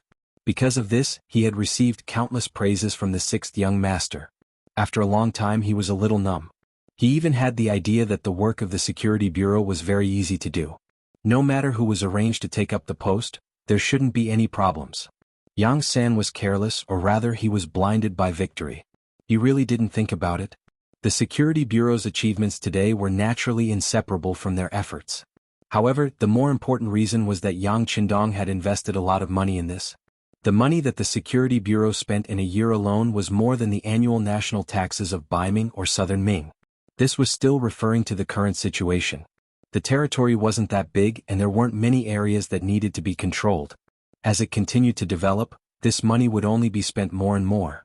It was precisely with this money as a guarantee that the security bureau could get more information and information. It was hateful that Yang San hadn't paid attention to this before, so when he used people again, he didn't pay so much attention to the inspection. For example, Qin Shuquan was also one of the old people when the security bureau was first established. His actual ability was very ordinary. It was precisely because he had to be taken care of that he was arranged to be a director in Crimson City. After all, the situation there was the best. As long as he didn't take the initiative to look for trouble, not only was the work easy, it was also easy to achieve results. Yes, the results were out now. Even the sixth young master was alarmed, and he was even scolded because of it. Just based on this, he couldn't tolerate it. Yang San would definitely not show mercy to this kind of person who spoiled the pot of soup with a piece of radish *T. After such a big incident, Yang San was almost sent home to be a farmer. If this matter couldn't be resolved, he was afraid that this time he really wouldn't be able to report back. Has the security bureau's operation team set off? Yang San thought about some of the things that he needed to do when he arrived at Crimson City and thought that he needed reliable people. He looked at Che Chao and asked. Che Chao was a supervisor under the security bureau. He was very capable, but because he was still too young and wasn't in the first batch to enter the security bureau, he didn't have enough qualifications. Therefore, he had been staying by Yang San's side to gain experience. This time, he brought Che Chao over to solve Qin Shuquan's problem better and faster.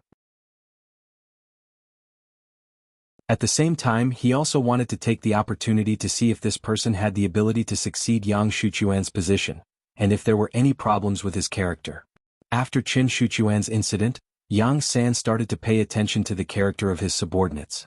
Reality had already proven that if a person was unreliable, the stronger their ability, the more likely they would become a black sheep.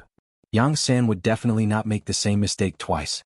Chief, the operation team has transferred 200 people over. They are all safe and reliable and they don't have any contact with each other.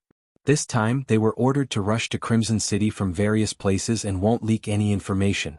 It's just that when they enter Crimson City's pier, it might be a little troublesome. The person who spoke was Che Chao. He had delicate features and looked very young. Don't worry, when the time comes, you will stay at the pier and be in charge of receiving them. I will give you my token. Yang San said without the slightest emotion in his eyes. This was also the appearance he often maintained in front of his subordinates. Perhaps only in this way people couldn't see his true thoughts. With Yang San's token, entering the strictly guarded Crimson City's pier would naturally be incomparably smooth. Che Chao quickly agreed and then shut his mouth. Until now he still didn't know why he suddenly returned to Crimson City, but his intuition told him that there must be some secret mission, because if there was a shortage of manpower, there was a security bureau branch in Crimson City, and there were quite a number of people there. However, not informing them seemed to indicate a lot of problems. After Yang San asked these questions, he fell back into a state of meditation. He was already planning his every move after entering Crimson City. This time he didn't want to rely on others. He wanted to personally investigate Qin Shuchuan's problem. If everything was like what the sixth young master said in the telegram, he would solve it according to the family law and cut off this malignant tumor of the Security Bureau with his own hands. Crimson City. It was still incomparably bustling. Even when the sky was dark, the main streets were already brightly lit. In the Great Ming Dynasty, kerosene lamps were still used, and the palace ministers only used candles. Just this point alone was many times better than before. As the citizens of Crimson City, they were also the first to enjoy the benefits of modern electrical industry. Meanwhile, in a courtyard that was known as the Street of Light, some people were doing shady things.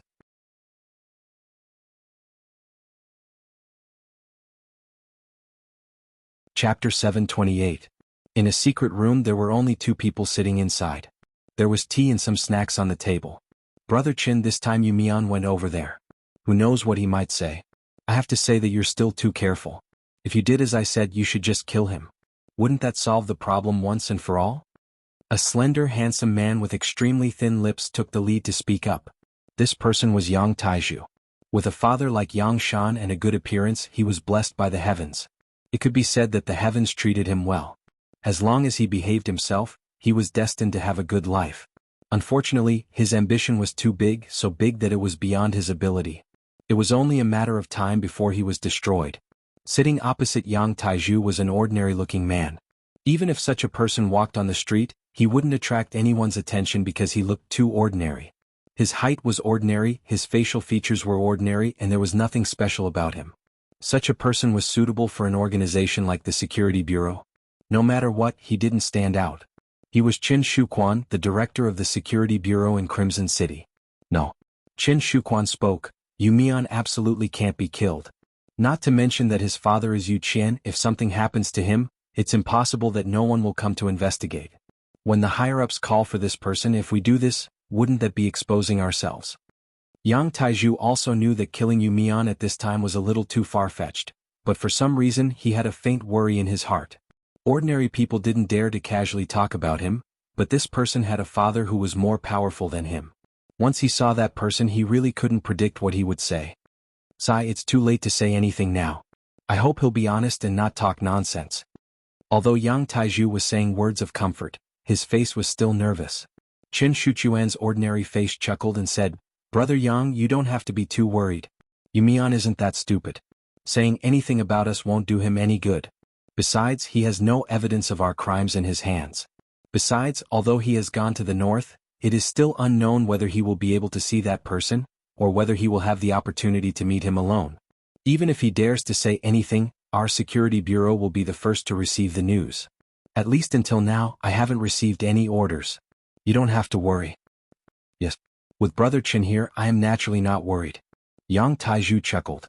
Then, as if he had thought of something, he asked, By the way, Brother Qin, do you think the Security Bureau will secretly arrange for other people to come to Crimson City?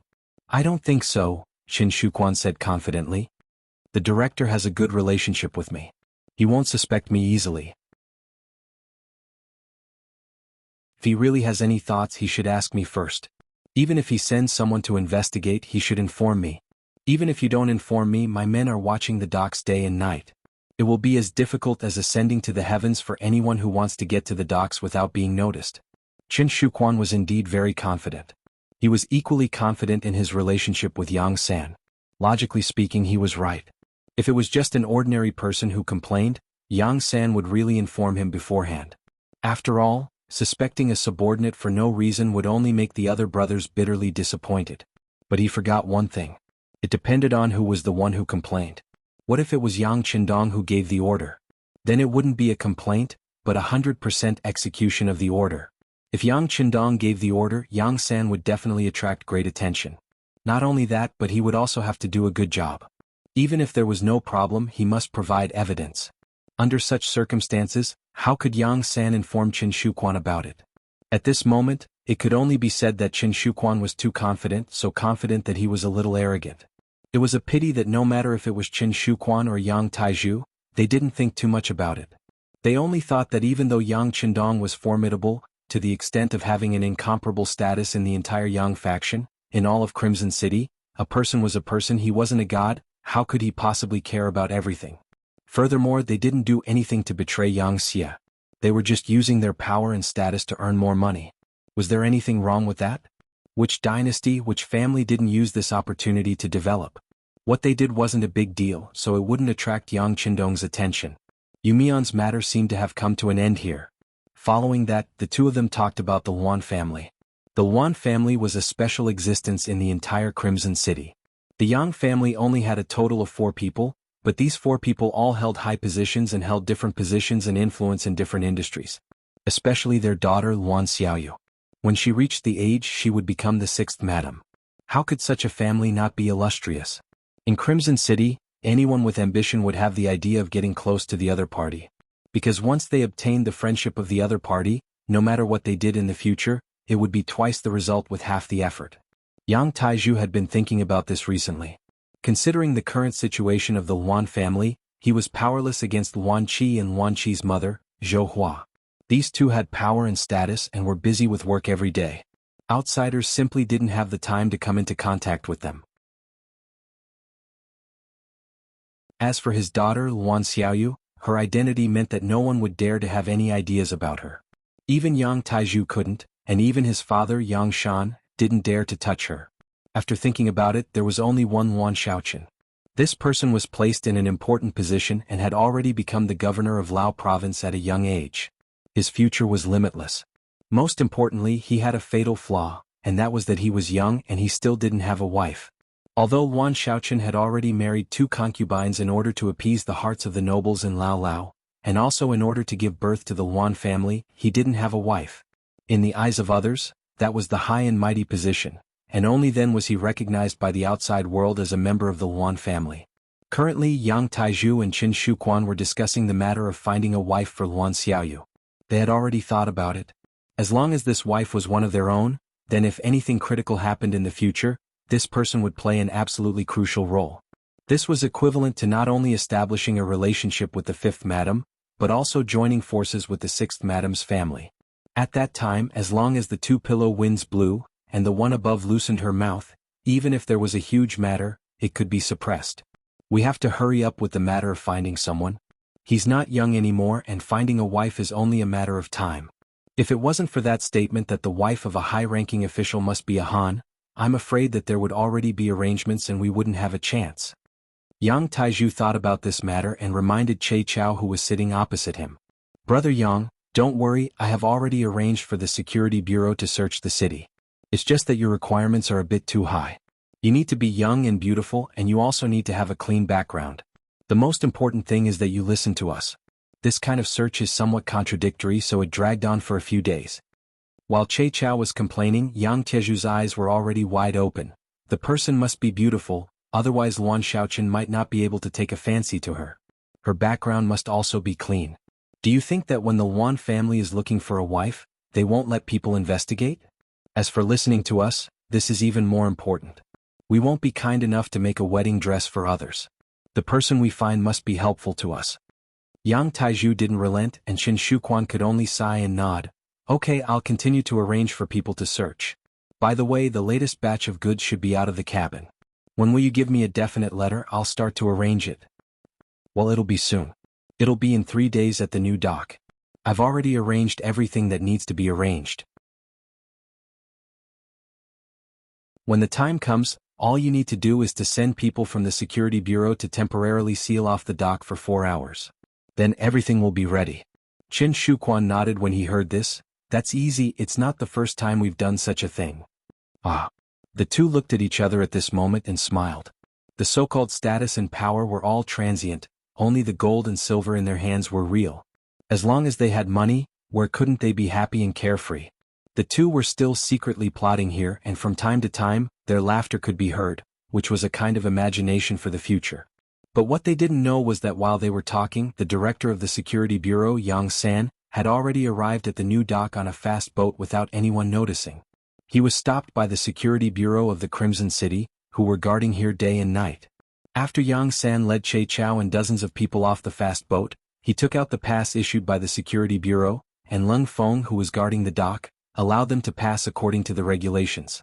But soon, secret agents of the security bureau surrounded them. Wait, you said that you have a pass from the security bureau, but why haven't we heard about this? Take it out and let us have a look. 4 men dressed like commoners walked over. Then they looked at Yang San's group of dozens of people with arrogant looks on their faces. Who do you think you are? Che Chao stepped forward. For a small fry like this, there was no need for the director to come out personally. The people of the security bureau were used to doing whatever they wanted. Suddenly they saw someone who was more arrogant than them.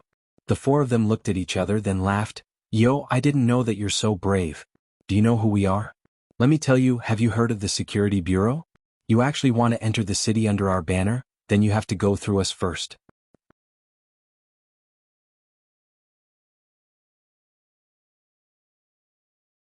Chapter 729. The leader had a smug look on his face. In fact, he was also one of Director Yang Shuchuan's most valued subordinates, Dong Hui. Usually he was in charge of the entry and exit of the docks. When he said this, he intentionally glanced at Lung Feng, who was on duty. He was basically telling Che Chao and the others that if they didn't want to be captured by Lung Feng, they had to be more obedient. Usually he would scare others, but this time he was intimidated by Dong Hui's words. Che Chao smiled but didn't reply. He only turned his head to look at Director Yang San, obviously asking for instructions. Don't make a big deal out of it. Take them down first. Yang San's position meant that he was incomparably decisive when it came to doing things. He really wasn't in the mood to explain anything to a few small fries. As soon as Yang San spoke, the people around him immediately moved. They moved like lightning and restrained 3 of them. Only Dong Hui's skills were not bad. He actually dodged them. After jumping 3 meters away, he suddenly shouted at Lung Feng, who was on duty, "Come quickly, there's a spy here." As soon as he shouted, the Lung Feng over there moved. As elites, they had long been paying attention to what was happening here. The appearance of Yang San's group was already very eye-catching. It was difficult for dozens of men not to attract attention wherever they went. However, they had the security bureau's credentials. They belonged to 2 different departments, so they had no choice but to let them go. When they saw Dong Hui, who was also from the security bureau, stop them, they thought that it was indeed an internal matter of the security bureau, so they didn't care. However, Dong Hui's sudden shout made them feel that something was wrong, so they swarmed over. The entire squad of Lung Feng only had a few seconds to pull out their guns, then surrounded Yang San and the others. Put your hands on your heads and squat down. Tell us your true identities or we'll shoot. The black muzzles were fixed on Yang San and the others. Che Chao first stood in front of Yang San, using his body as a human shield, then said, "We're all on the same side, don't misunderstand." "Who's on the same side as you? You keep saying that you're from the security bureau, but why didn't we receive any orders? You want to play the role of a spy from the security bureau? Your performance is still lacking." Dong Hui jumped out, accusing Che Chao and the others of having a problem with their identities. Che Chao's identity was known to many of the Lung Feng patrolling the area, who often appeared at the docks. Now that he said this, of course, everyone believed him and not Yang San and the others. Che Chao's group, Dong Hui's accusation, everyone had their own opinions. If this continued, the situation would only get worse. Seeing that the situation was about to get out of control, Yang San finally stood up and said, "All of you shut up." As Yang San spoke, he took out an officer's certificate and handed it to a Class 1 sergeant, Lung Feng. "This is my certificate. It's enough to prove my identity. If you still don't believe me, send someone to the palace with this and find Yang Wu. You will verify everything." Lung of Lung Feng's Lung, the Lung's SSS, it's. Seeing that it was a green military ID, squad leader Lung Feng took it without any hesitation. He opened it and saw the words Yang San, Director of the Security Bureau, Senior Colonel written on it. The rank of colonel was also the highest in the mercenary army at that time.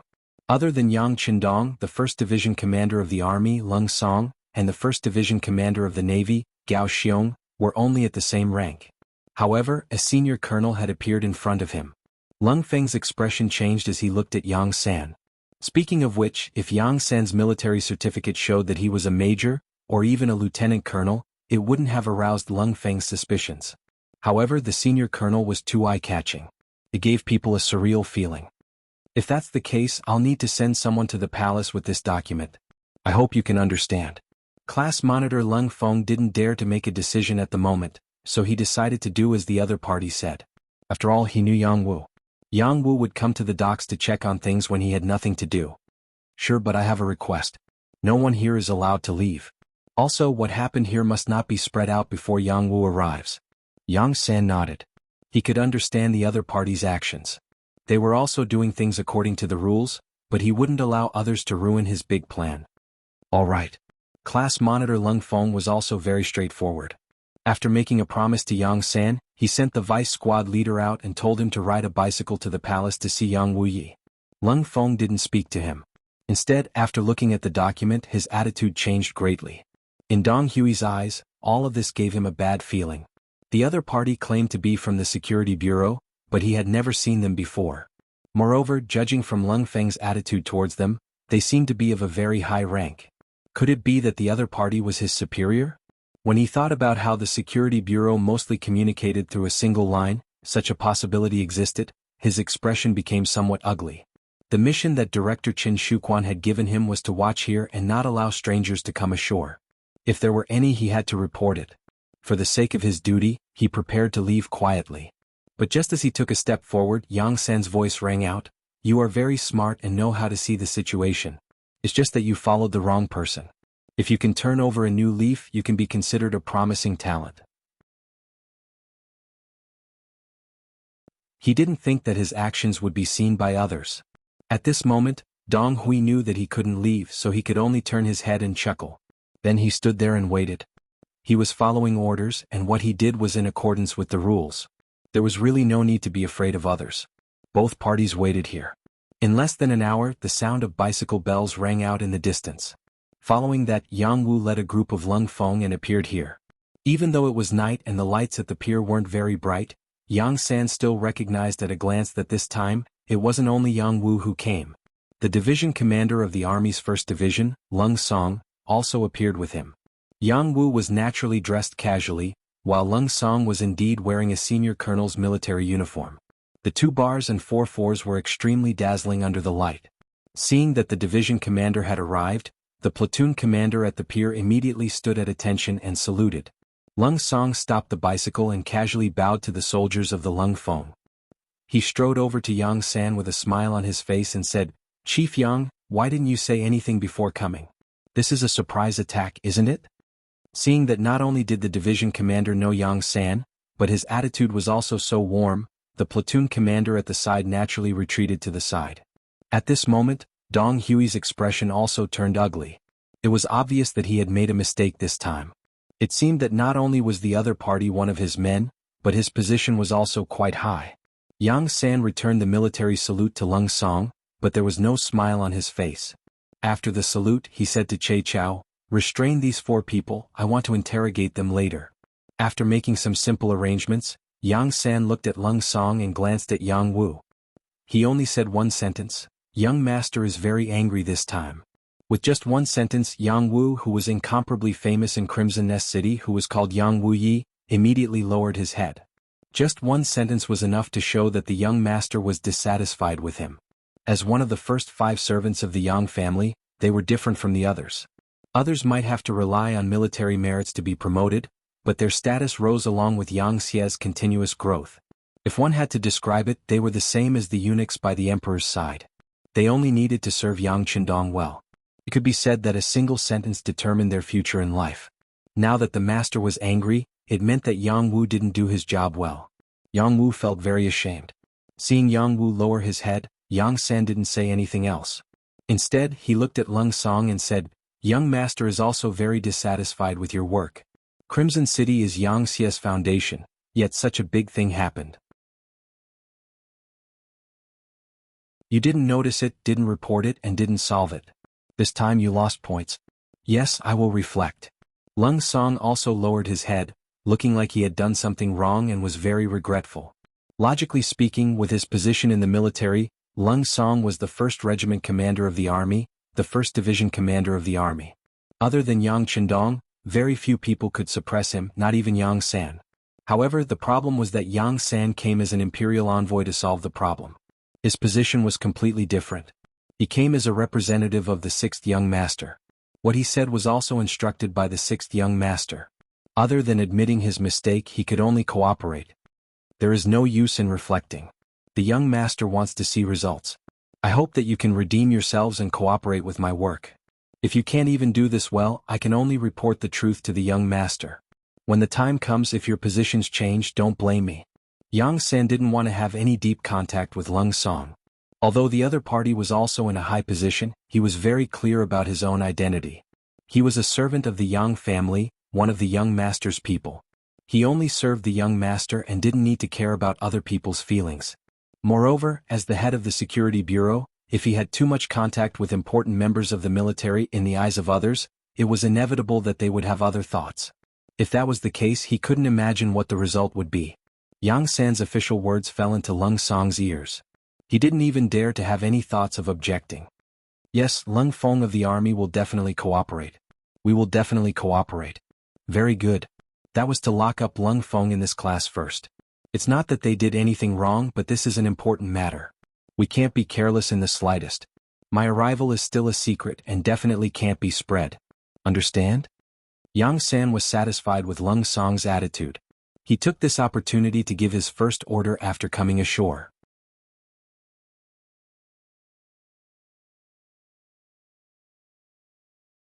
Chapter 730. Understood. Lung Song nodded, then called over an adjutant beside him.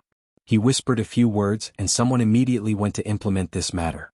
Just as Lung Song finished making the arrangements, Yang San spoke again. From today onwards, the dock will look the same as usual on the surface, but in fact, any personnel and goods entering or leaving the dock will need my permission to go out to sea. In order not to alert the enemy, you can make a move at sea. In short, the dock must be safe and sound. This matter will require Division Commander Lung's attention. As for the matters at sea, I will visit Division Commander Gao Xiong and explain it to him. Good. There are no problems on my side. I will personally arrange for people to guard here. Absolutely nothing will happen.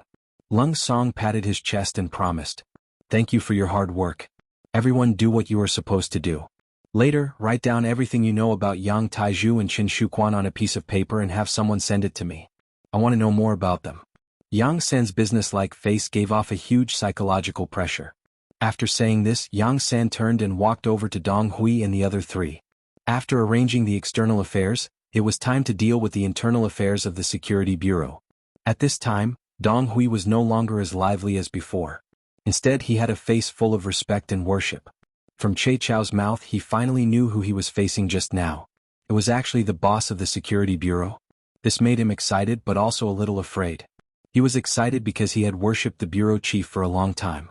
Now that he could finally see his idol at such a close distance, his heartbeat had already sped up countless times. He was afraid because he had stopped the other party and even almost made a move on him.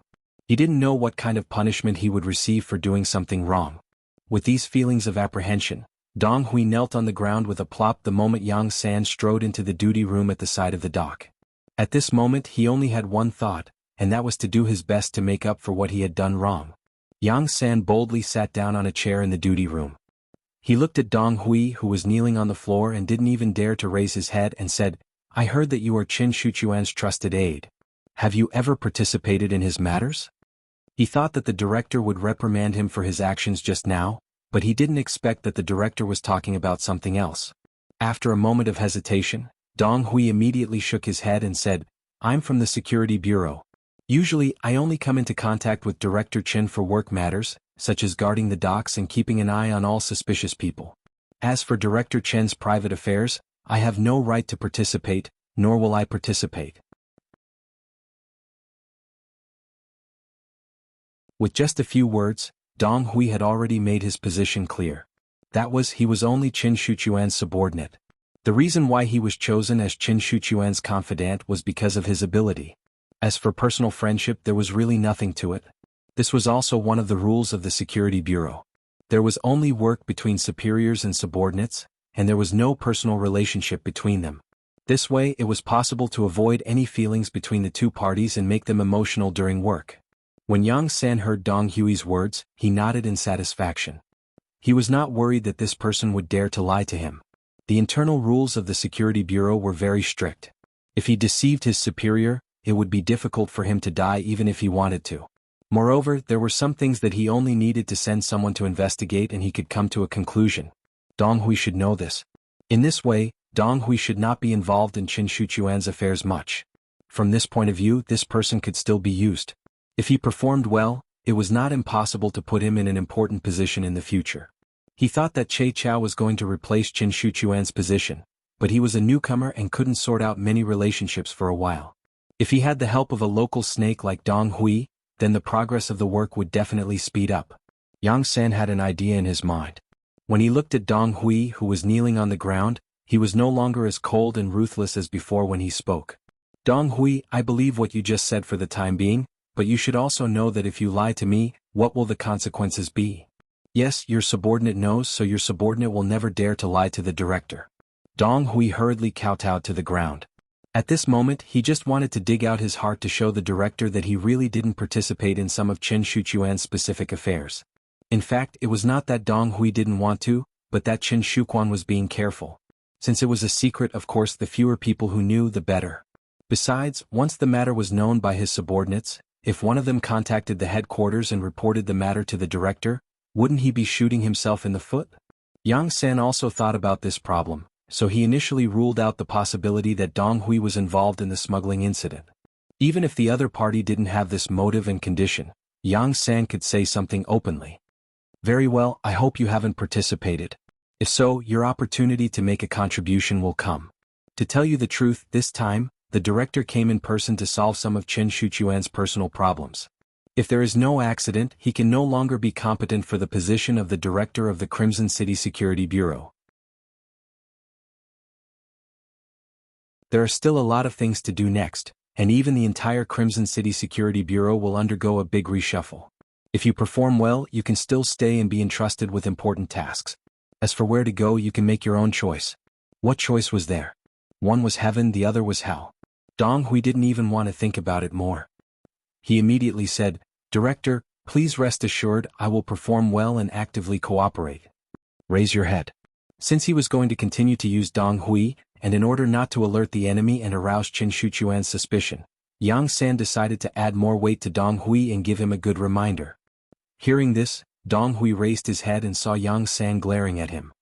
Remember, if you dare to have any selfish motives or ruin things, I promise you that you will suffer a fate worse than death. Your family and relatives will suffer the same fate, understand? Understood, understood. Dong Hui was really frightened by this gaze, but after raising his head, he immediately lowered it again, trembling all over. After convincing Dong Hui, or putting enough pressure on him, Yang San walked out of the dock's duty room. He looked at Che Chao, who was guarding the door, and said, There shouldn't be any problems with this person, but you still need to send someone to check on him. If you're sure there's no problem, use him well. He should be one of your capable assistants in the future. Yes, Director, subordinate understands. Che Chao's expression didn't change, and then began to call people to investigate Dong Hui's situation. At the same time, he also wanted to interrogate the other 3 Security Bureau agents to get first-hand information. Yang San came to Crimson City. Although he was still discovered, he managed to salvage the situation in time. Furthermore, when he found Yang Wu, Lung Song happened to be there as well. With the help of the number 1 person in the army, the matter of him arriving at the dock was suppressed. No one reported, and even the people guarding the dock were pressured by Yang San's power and chose to follow. As the director of Crimson City's Security Bureau, Qin Shuchuan didn't know anything. He still did what he was supposed to do, preparing for another smuggling operation in 3 days. Yang Taizhu went to the palace more frequently these 2 days.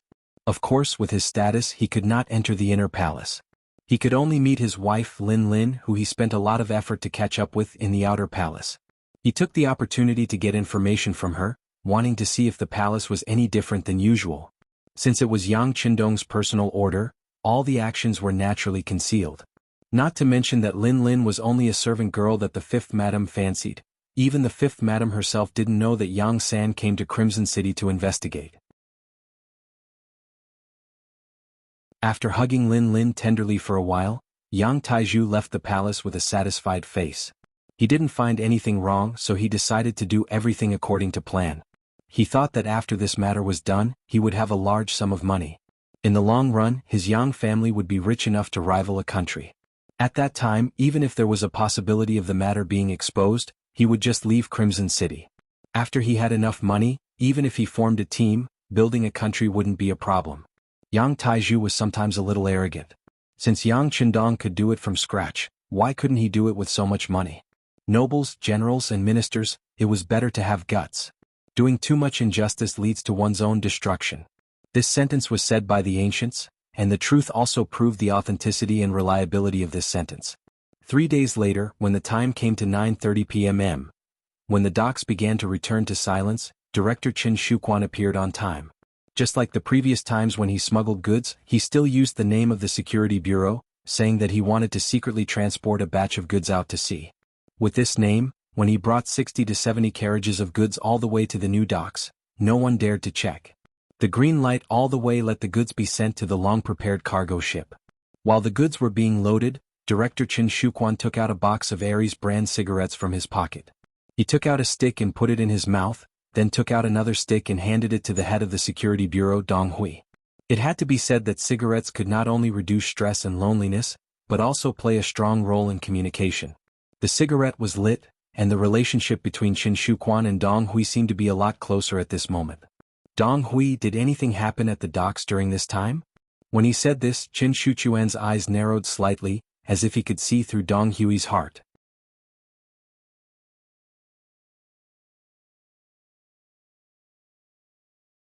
Chapter 731. Nothing happened. Everything is normal, Yi Zichen said. Dong Hui said with a smile, but his heart was beating like a drum.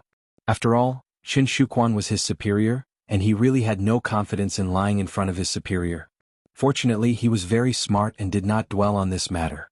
Instead, he took the initiative to change the topic and asked, "Director, are these things to be given to the Security Bureau personnel outside the island? There are a lot of these things." Qin Shuquan, who was still smiling, immediately changed his expression and said seriously, "Have you forgotten the confidentiality rules? Don't ask what you shouldn't ask, don't say what you shouldn't say. How can you know these things with your status? Alright, you must be tired these days. Go home and have a good rest, there's no need for you here." The sudden coldness caused Dong Hui to pretend to be scared. He nodded his head repeatedly and then left. Looking at his back, Qin Shuquan's heart was already filled with killing intent. His subordinate was curious about this batch of goods. This was not a good sign, and it was best to kill the other party once and for all. Dong Hui did not know that Qin Shuquan had the intention to kill him.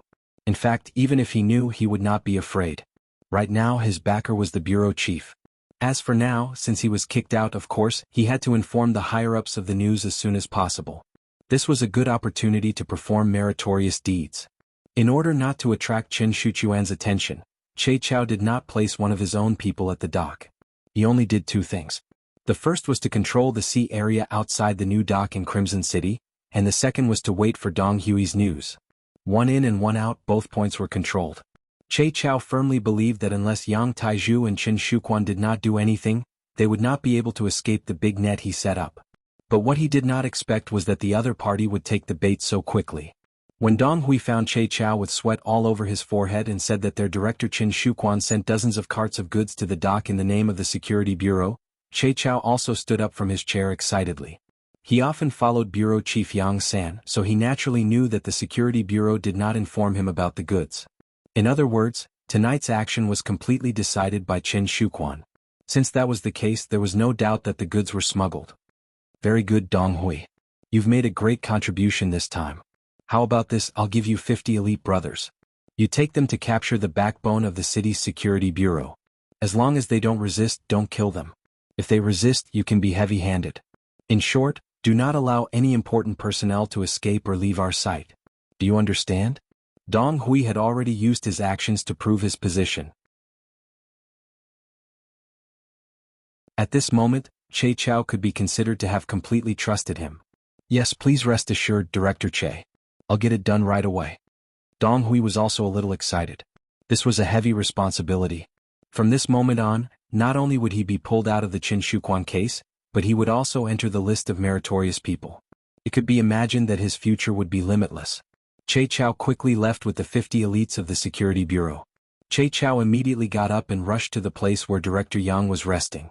Not long after, a large net was spread out, and a series of plans on paper became the final practical action. Yang residence. Ever since Yang Shan was tricked by Yang Qindong, he was sent to Baiming from Nanming. After he was sent to Chichen City, he was given a large residence. He was appointed as the Minister of Foreign Affairs to formulate foreign policies. Yang Shan had contributed greatly to the peaceful liberation of the First Shang dynasty. As a result, his words carried weight in the Ministry of Foreign Affairs. It was said that a weak country had no diplomacy. Although Chichen City didn't establish a country, it was better than one. Powerful military and economic capabilities made it easy for the Ministry of Foreign Affairs to work with foreign countries. After establishing the two provinces of Vietnam and Laos, the Ministry of Foreign Affairs set up branches there respectively, and its status became even more extraordinary. In addition, Yang Shan and Chichen City's mayor Yu Qian and the Special Inspector Bureau's director Xin Yu used to be officials in the same court. All of these made Yang Shan's position unshakable. As a result, the Yang family could be arrogant when they were outside, as though they were superior to others. As the saying goes, a man whose heart is not content is like a snake trying to swallow an elephant. Yang Shan, who was originally the left assistant minister of the Ministry of Rights in Nanming, was no longer the same as before.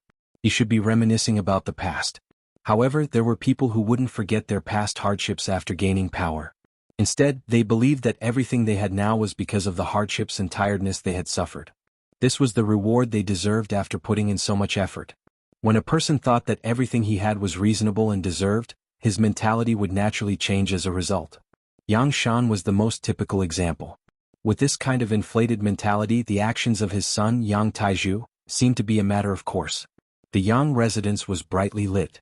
Although it was already past 10 at night, most of the commoners were already asleep. However, it was still as bright as day in the Yang residence. All of this was because another batch of goods had left today. It wouldn't be long before countless taels of silver would be sent to them. With money and power, people would become inflated. Yang Taizhu was the most typical example. At this moment he wasn't sleeping. Instead, he was very energetic and was playing a game of hide-and-seek with 4 young women. It was different from other people playing this game. If any of the 4 women were caught by Yang Taizhu, they would have to strip naked. This was what rich people did. What they did was to have fun.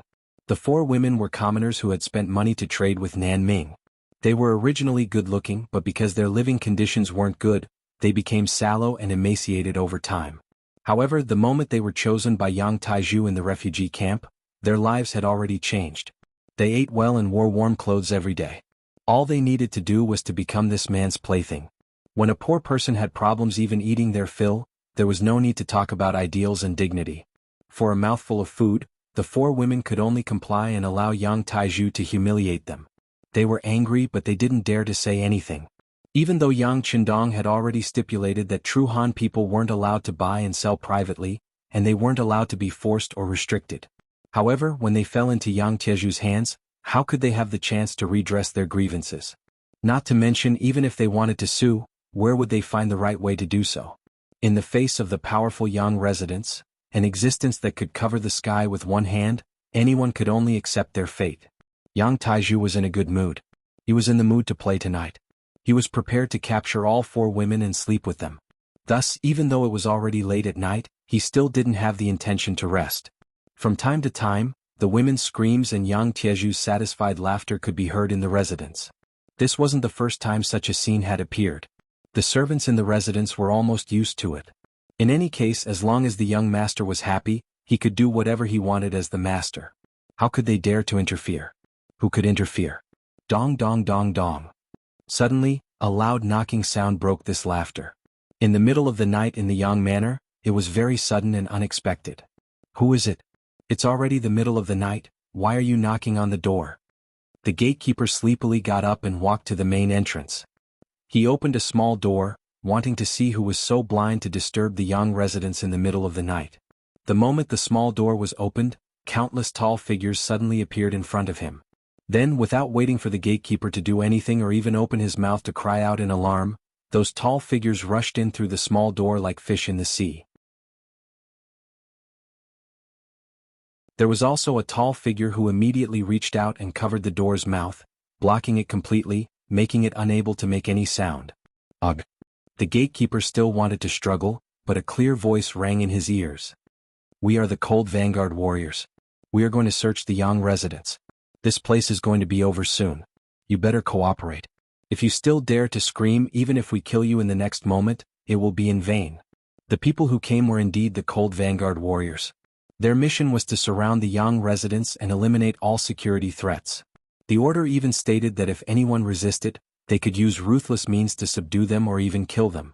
However, he was just a gatekeeper. They were all here to earn a living. The Cold Vanguard warriors did not really want to kill him. The gatekeeper finally became obedient. After all, when faced with a life-threatening situation, the so-called 1-month salary was nothing. The Cold Blade warriors walked past them and charged towards various parts of the Yang estate. Long before they came, they had already obtained the blueprint of the Yang mansion. After clearly understanding the situation inside, they could ensure that they could control all the vital points in the shortest amount of time, minimizing the possible resistance and threats that might exist in the Yang mansion to the greatest extent. As more and more Cold Vanguard warriors rushed into the Yang residence, the servants in the residence finally noticed them. Then there was a series of shouts and screams, causing the entire residence to become chaotic. It also startled Yang Taiju, who was still playing his game. "Young master, this is bad." A lot of Cold Vanguard warriors suddenly appeared in the residence and surrounded us. "Our armory has also been sealed by them. What should we do?" A burly man who looked like a servant rushed into Yang Tieju's courtyard and saw that there were already 2 young ladies dressed in pure white clothes. However, he acted as if he did not see them and spoke with a panicked expression.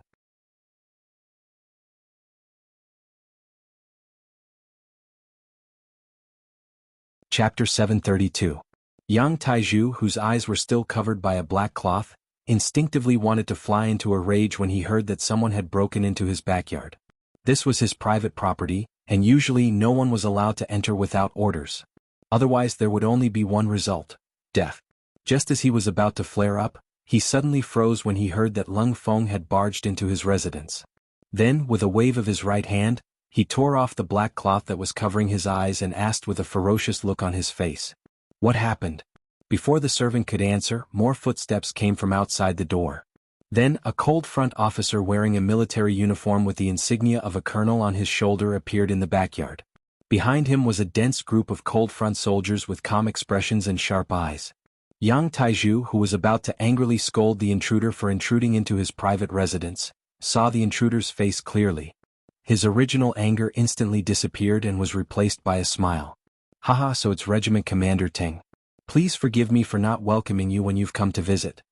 The intruder was Ting Shan, the 1st Regiment Commander of the Cold Front Army. Due to his seniority and fearlessness in battle, he was deeply trusted by Yang Qindong. Even in the entire Chichen city, there were not many people who could make him lower his head. Normally, even his father, Yang Shan, who was the Minister of Foreign Affairs at the time, would show him some respect. Seeing that it was this person who appeared in his residence, although Yang Taiju was furious, he still didn't lose his temper. Ting Shan didn't immediately answer Yang Tieju's question. He only glanced behind Yang Taiju. When he saw that 2 of the 4 women were only wearing a thin layer of green gauze while the other 2 were already clean, he frowned slightly. "The 4 of you should immediately find clothes and put them on. It's really immoral to be like this." The 4 ladies were already frightened by the Cold Blade warriors who rushed in. When they heard Ting Shan's words, it was as if they had heard the sound of nature. They hurriedly retreated to look for clothes, but before that they still looked at Yang Taiju with pleading eyes. This person was their master. If he didn't say anything, they wouldn't dare to act rashly. Even though their current clothes were very embarrassing and they had already abandoned their dignity, they still stood there foolishly after a long time of getting used to it. "All right, go and put on your clothes." Yang Taiju forced a smile and said to the 4 women. Only then did the 4 beautiful figures quickly disappear. When Yang Taiju was left standing there alone, he said to Ting Shan in a fawning tone, Regiment Commander Teng, I don't know what made you so angry. If there's anything I can do for you, I will definitely do my best. How about this? It's really tiring for the brothers to carry out a mission so late at night. Why don't you all receive 10 silvers as compensation? Yang Taizhu said as he observed the changes in Ting Shan. He was not too flustered in his heart. Firstly, his background was deep enough. His father was in the residence and he was the Minister of Foreign Affairs. His wife, Lin Lin, was also in the palace serving the fifth madam. She was his biggest trump card. If something happened to him, she would definitely not sit back and do nothing. Secondly, he was confident that no one could blackmail him. This was also why he was very confident in Qin Shuquan, the director of the Security Bureau. All along, the Security Bureau had been a unified system. Even the military had no right to question or investigate what they did in Crimson City. Of course, it was not that he did not think that something might have happened to Qin Shuquan, but he quickly denied it in his heart. Qin Shuquan was the director of the Security Bureau in Crimson City. He was the number one existence. Who could investigate him? Who had the authority to investigate him? No matter what, even if something really happened to Qin Shuquan and he was investigated, what did that have to do with him? He was a good citizen. Although he had been working with Qin Shuquan, he did not leave any evidence. Even if something happened to the other party, there was no evidence to blame him. Not to mention, as long as something didn't happen immediately with his father and madam's relationship, after some interaction, he would definitely be able to turn big things into small ones. Yang Taizhu was very confident. When he looked at Ting Shan, he was no longer as afraid as before. He even openly mentioned the matter of bribery. From this, it could be seen how bold he was. Hearing that Yang Taizhu wanted to give the Lung Feng soldiers money for their hard work, Ting Shan chuckled. 10 silvers for a soldier, young Master Yang is really generous. These words were said with a smile, so Yang Taizhu was unable to see the other party's true intentions. He could only smile apologetically and continue. It's nothing, it's nothing. The Lung Feng soldiers have sacrificed so much for the entire city and island. It's only right for me to contribute a little. It's only right. It's only right? Then I ask young Master Yang to cooperate with us again and make a trip with us. Ting Shan still had a smile on his face as he spoke. At the same time, he was disgusted by Yang Tieju's hypocrisy. Since he was able to enter the Yang residence in the middle of the night, he naturally received orders and knew the cause and effect of the matter. Although he did not know the details, his intuition told him that Yang Taizhu was finished this time. Even the Yang family would not be any better. Since that was the case, why should he be polite to a person who was destined to be finished? Seeing that Ting Shan suddenly turned hostile and wanted to take him away, Yang Tieju's face completely changed. Ah, what are you doing? What are you doing? Commander Ting, are you mistaken? I'm one of your own people. I'm also an officer in the Ministry of Foreign Affairs. What authority do you have to take me away? Do you know the Ministry of Foreign Affairs? Relying on his father's relationship, Yang Taizhu had indeed obtained a position in the Ministry of Foreign Affairs. He was not in charge of anything. To put it bluntly, he was just in charge of an official position. Now this amulet had finally come into play. Seeing that Yang Taizhu did not cooperate and even used the name of the Ministry of Foreign Affairs, Ting Shan did not show the slightest bit of surprise. Instead, he smiled and said, "Young Master Yang, please cooperate with us. As for your identity as an officer in the Ministry of Foreign Affairs, we will give you a satisfactory answer very soon. Come, take him away." Ting Shan didn't want to waste any more time. After giving the order, 2 cold vanguard warriors with big waists walked out from behind him and rushed to Yang Tieju's front. They lowered their heads and gave Yang Taizhu a firm press. Yang Taizhu, whose body was restrained and head was pressed down, did not give up resisting. He still shouted with all his might, let me go, I'm an officer in the Ministry of Foreign Affairs. You can't do this to me, you can't?" His shouts went from his courtyard to the main entrance of the Yang residence. Just as Ting Shan and the rest appeared here, a thunderous voice rang in their ears. "What are you doing?" Hearing this voice, Yang Taizhu, who was pressed down, seemed to have found his backbone. He raised his head abruptly and saw that the person who spoke was his father, Yang Shan. He immediately shouted, "Father, save me, Father, save me. My son, don't worry. With your father here, no one can take you away from the residence. I have already arranged for someone to inform your wife. I believe she will not allow anyone to do this." Yang Shan's mountain-like voice rang out once again. At this moment, he displayed sufficient calmness. Although Yang Shan did not participate in some of Yang Tieju's matters, it was impossible to say that he did not know anything. His son had done a lot of things under his name. He had more or less heard about it, but he did not interfere. Firstly, it was because he loved his son dearly. Secondly, his son would give him a lot of gold and silver every time. He used this to unite many officials and colleagues, which allowed him to do his work more easily. Not only did Yang Shan not feel ashamed of his son's actions, he even thought that this was a manifestation of his ability. After all, when he was an official in the Great Ming, who knew how many officials would take advantage of the situation to do things that crossed the line? When everyone did this, there was no need to criticize others. Therefore, he also thought that it was normal for the same thing to happen in Chichen City. Not to mention, his son was very scheming. Before doing anything, he first married the servant girl that the fifth madam had an important position in. This was equivalent to finding a strong ally and backer. His son was so careful in doing things so he would only be more at ease. However, tonight, Lung Feng suddenly entered the residence and indeed caught him off guard. However, he was not very frightened. Other than sending someone to inform Lin Lin, this daughter-in-law with a strong background, he only needed to stall for time. For him, as the Minister of Foreign Affairs, this was not a big deal. After saying this confidently, Yang Shan looked at Ting Shan and said sternly, "Regiment Commander Ting, my son is an official in the Ministry of Foreign Affairs. He's a cadre. He's an official who has been appointed by the Ministry of Foreign Affairs. What happened to him should be investigated by the Ministry of Foreign Affairs, so it is better not to trouble you." The Ministry of Foreign Affairs was clearly Yang Shan treated Yang Tieju's matter as an internal matter of the Ministry of Foreign Affairs, so it should be handled and solved by them. Yang Shan was confident, but he thought about it carefully. Since Ting Shan had appeared here, how could it be possible that he did not have anything to rely on? Facing Yang Shan, this high official, Ting Shan's tone was very calm, but he was also very calm. He said in a business-like manner, "I'm sorry, Minister Yang. I received the order to take young Master Yang away. As for what the Ministry of Foreign Affairs wants to do, that is your business. Please do not affect my work. I'm also talking about work. I represent the Ministry of Foreign Affairs." Yang Shan did not have the slightest intention of backing down. He also shouted in a thunderous voice. It was really difficult for him. He was not young, but he seemed to be very confident.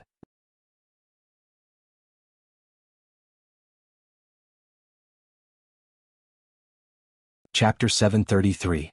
This time, Yang Shan wanted to use his seniority to oppress the other party. It was true that Yang Qindong had his eyes on Ting Shan, but he was only a regiment commander. Facing the Minister of Foreign Affairs, there was still a lot of pressure. Just as the situation became tense, a thunderous voice suddenly came from behind the Lung Feng. "I'm sorry, Minister Yang, but you can no longer represent the Ministry of Foreign Affairs." As the voice fell, a group of people walked out from behind the crowd. When they saw this group of people, all the Lung Feng involuntarily took a step back and showed a very respectful expression. This was because the three people who came were of high status. Two of them were of high status. They were Yang Wu, Lung Song and Ma Dali. There was no need to say much about Yang Wu.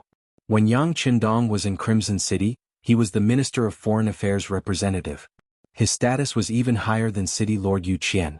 Lung Song was the commander of the army's 1st Division and was known as the number one person in the army. There were even rumors that the 1st Division would become the 1st Army. When that time came, if there were no accidents, the position of 1st Army commander would fall on him. He was also the superior of all the Lung Feng in the city. His every move was naturally very eye-catching. The third person was Ma Dali. Although his name was very domineering and he looked very burly, he had an official status. He was the first deputy minister of the Ministry of Foreign Affairs. Someone once said that the people in the Ministry of Foreign Affairs should be eloquent and look kind. Only then would it be helpful for both sides to negotiate. A brawny man like Ma Dali shouldn't be in such a team. However, when everyone thought that it was inappropriate, Yang Qindong did the opposite. He appointed this person as the first deputy minister of the Ministry of Foreign Affairs and gave the authority to Yang Shan. The reason why he did this was because what Yang Xie needed now was a strong minister of foreign affairs. Ma Dali fit this role perfectly. For example, the shout that Yang Shan could no longer represent the Ministry of Foreign Affairs was made by Ma Dali. When the three of them appeared, the pressure on Ting Shan was greatly reduced. Yang Taizhu also lowered his head. He knew very well that this situation was not something his father could handle. Perhaps when Madame arrived, she could represent 5th Madame to deal with these people. Yang Taizhu placed his hopes on his wife. Yang Shan's expression changed rapidly at this moment, especially when he saw Ma Dali appear. His eyelids twitched violently, and his intuition told him that things were not going well. However, for the sake of his son's safety, he had to hold on until his daughter-in-law arrived. So it's 5th Master Yang and Division Master Leng. Your presence brings light to my humble abode, but why didn't you inform me in advance so that I could go out and welcome you? Yang Shan was indeed someone who often dealt with people. His expression quickly returned to normal. He smiled at Yang Wu and Leng Song, as if they were old friends who had a very good relationship. On the other hand, Ma Dali, who was standing beside the two of them, turned a blind eye. Ma Dali was only his assistant.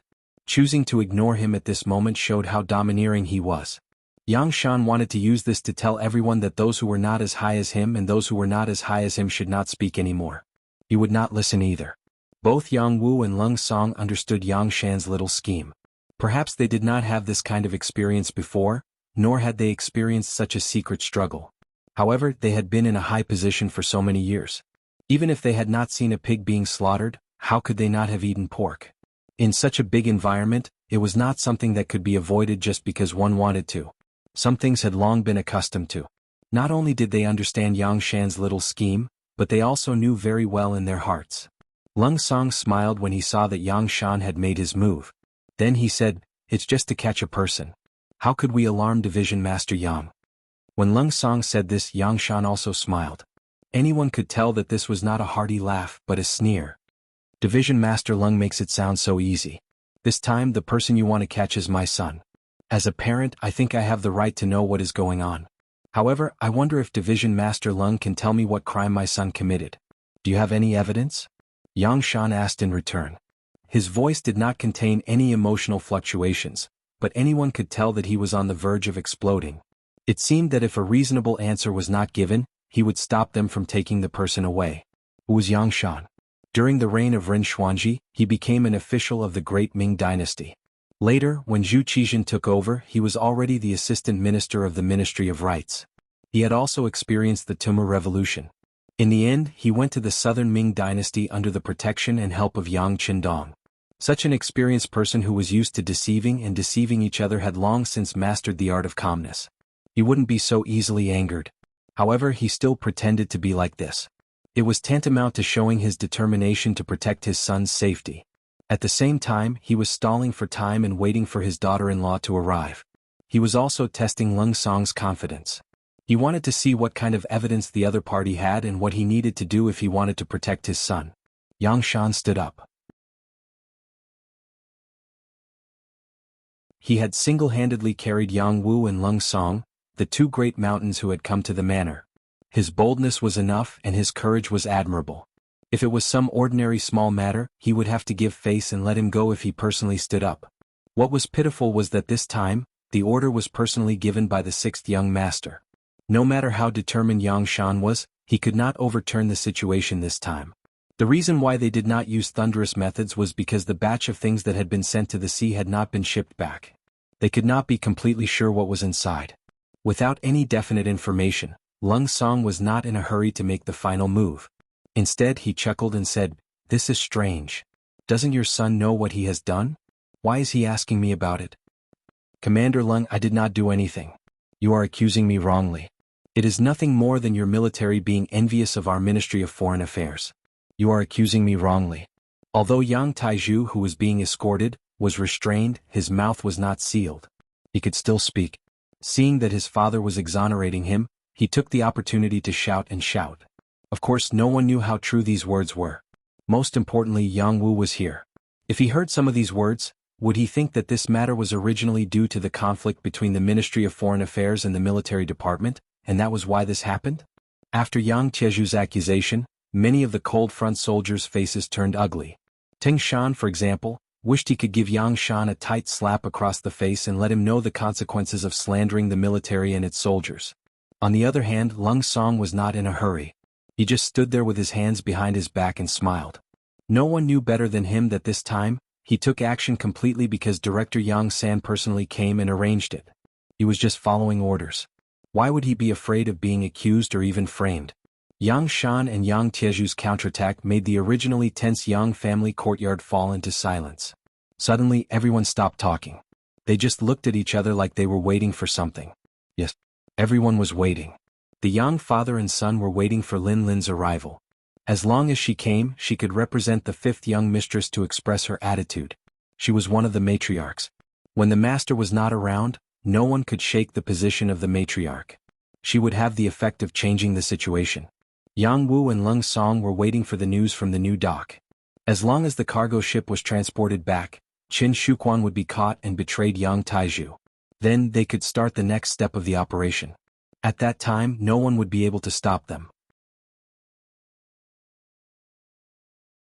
While waiting like this, the 3 cargo ships on the new dock of Chichen City began to dock again. The dozens of large carts of goods on them were also transported back to the new dock one by one. Director Qin Shuquan, who was about to leave, was stunned by the scene in front of him. According to his habit, every time the goods were transported out, he would stay at the new dock for a while. After confirming that there were no other problems, he would leave. After all, it was the goods of the Security Bureau. As the director, it was reasonable for him to stay a little longer. Of course, he would stay a little longer because Qin Shuquan was cautious. He was worried that someone would have designs on the cargo ships of the Security Bureau. If he did not stay here, what would he do if something went wrong? And it was this long stop that allowed him to see a good show. The 3 cargo ships that had just set out sailed back, and even the Cold Front Navy came back with the ships. The ships were still the same ships, and the escorts were still the same people. The appearance of this scene made Qin Shuquan's heart skip a beat. He had a hunch that something bad was going to happen. He pretended to be calm and walked towards the 3 ships of goods that were docked at the dock. He was still far away, but his shout could be heard. What happened? Why are the goods being transported back? Director Qin, there was an order from above. We don't know what's going on. A Cold Front platoon leader in charge of escorting the goods said with a salute. The platoon leader really didn't know what happened. Due to the difference in status between the 2 of them, he was telling the truth. Qin Shuquan saw the platoon leader's respect. He seemed to see hope. His face changed and he said sternly, "Order? Who gave the order? Do you know that this is what the Security Bureau wants? There are a lot of things involved. How can they stop just like that? Send the goods out immediately. As for the order, I will take it for you. I promise that you will not be punished." That you're tuning in to the Han Li's Wuxia Adventures YouTube channel. We're so grateful for your support, and don't forget to subscribe to join us on this incredible journey through captivating stories. Your generosity through donations truly makes a world of difference, as it's the primary source of revenue that allows me to expand and enhance this channel for you. Thank you from the bottom of my heart for being a part of this adventure.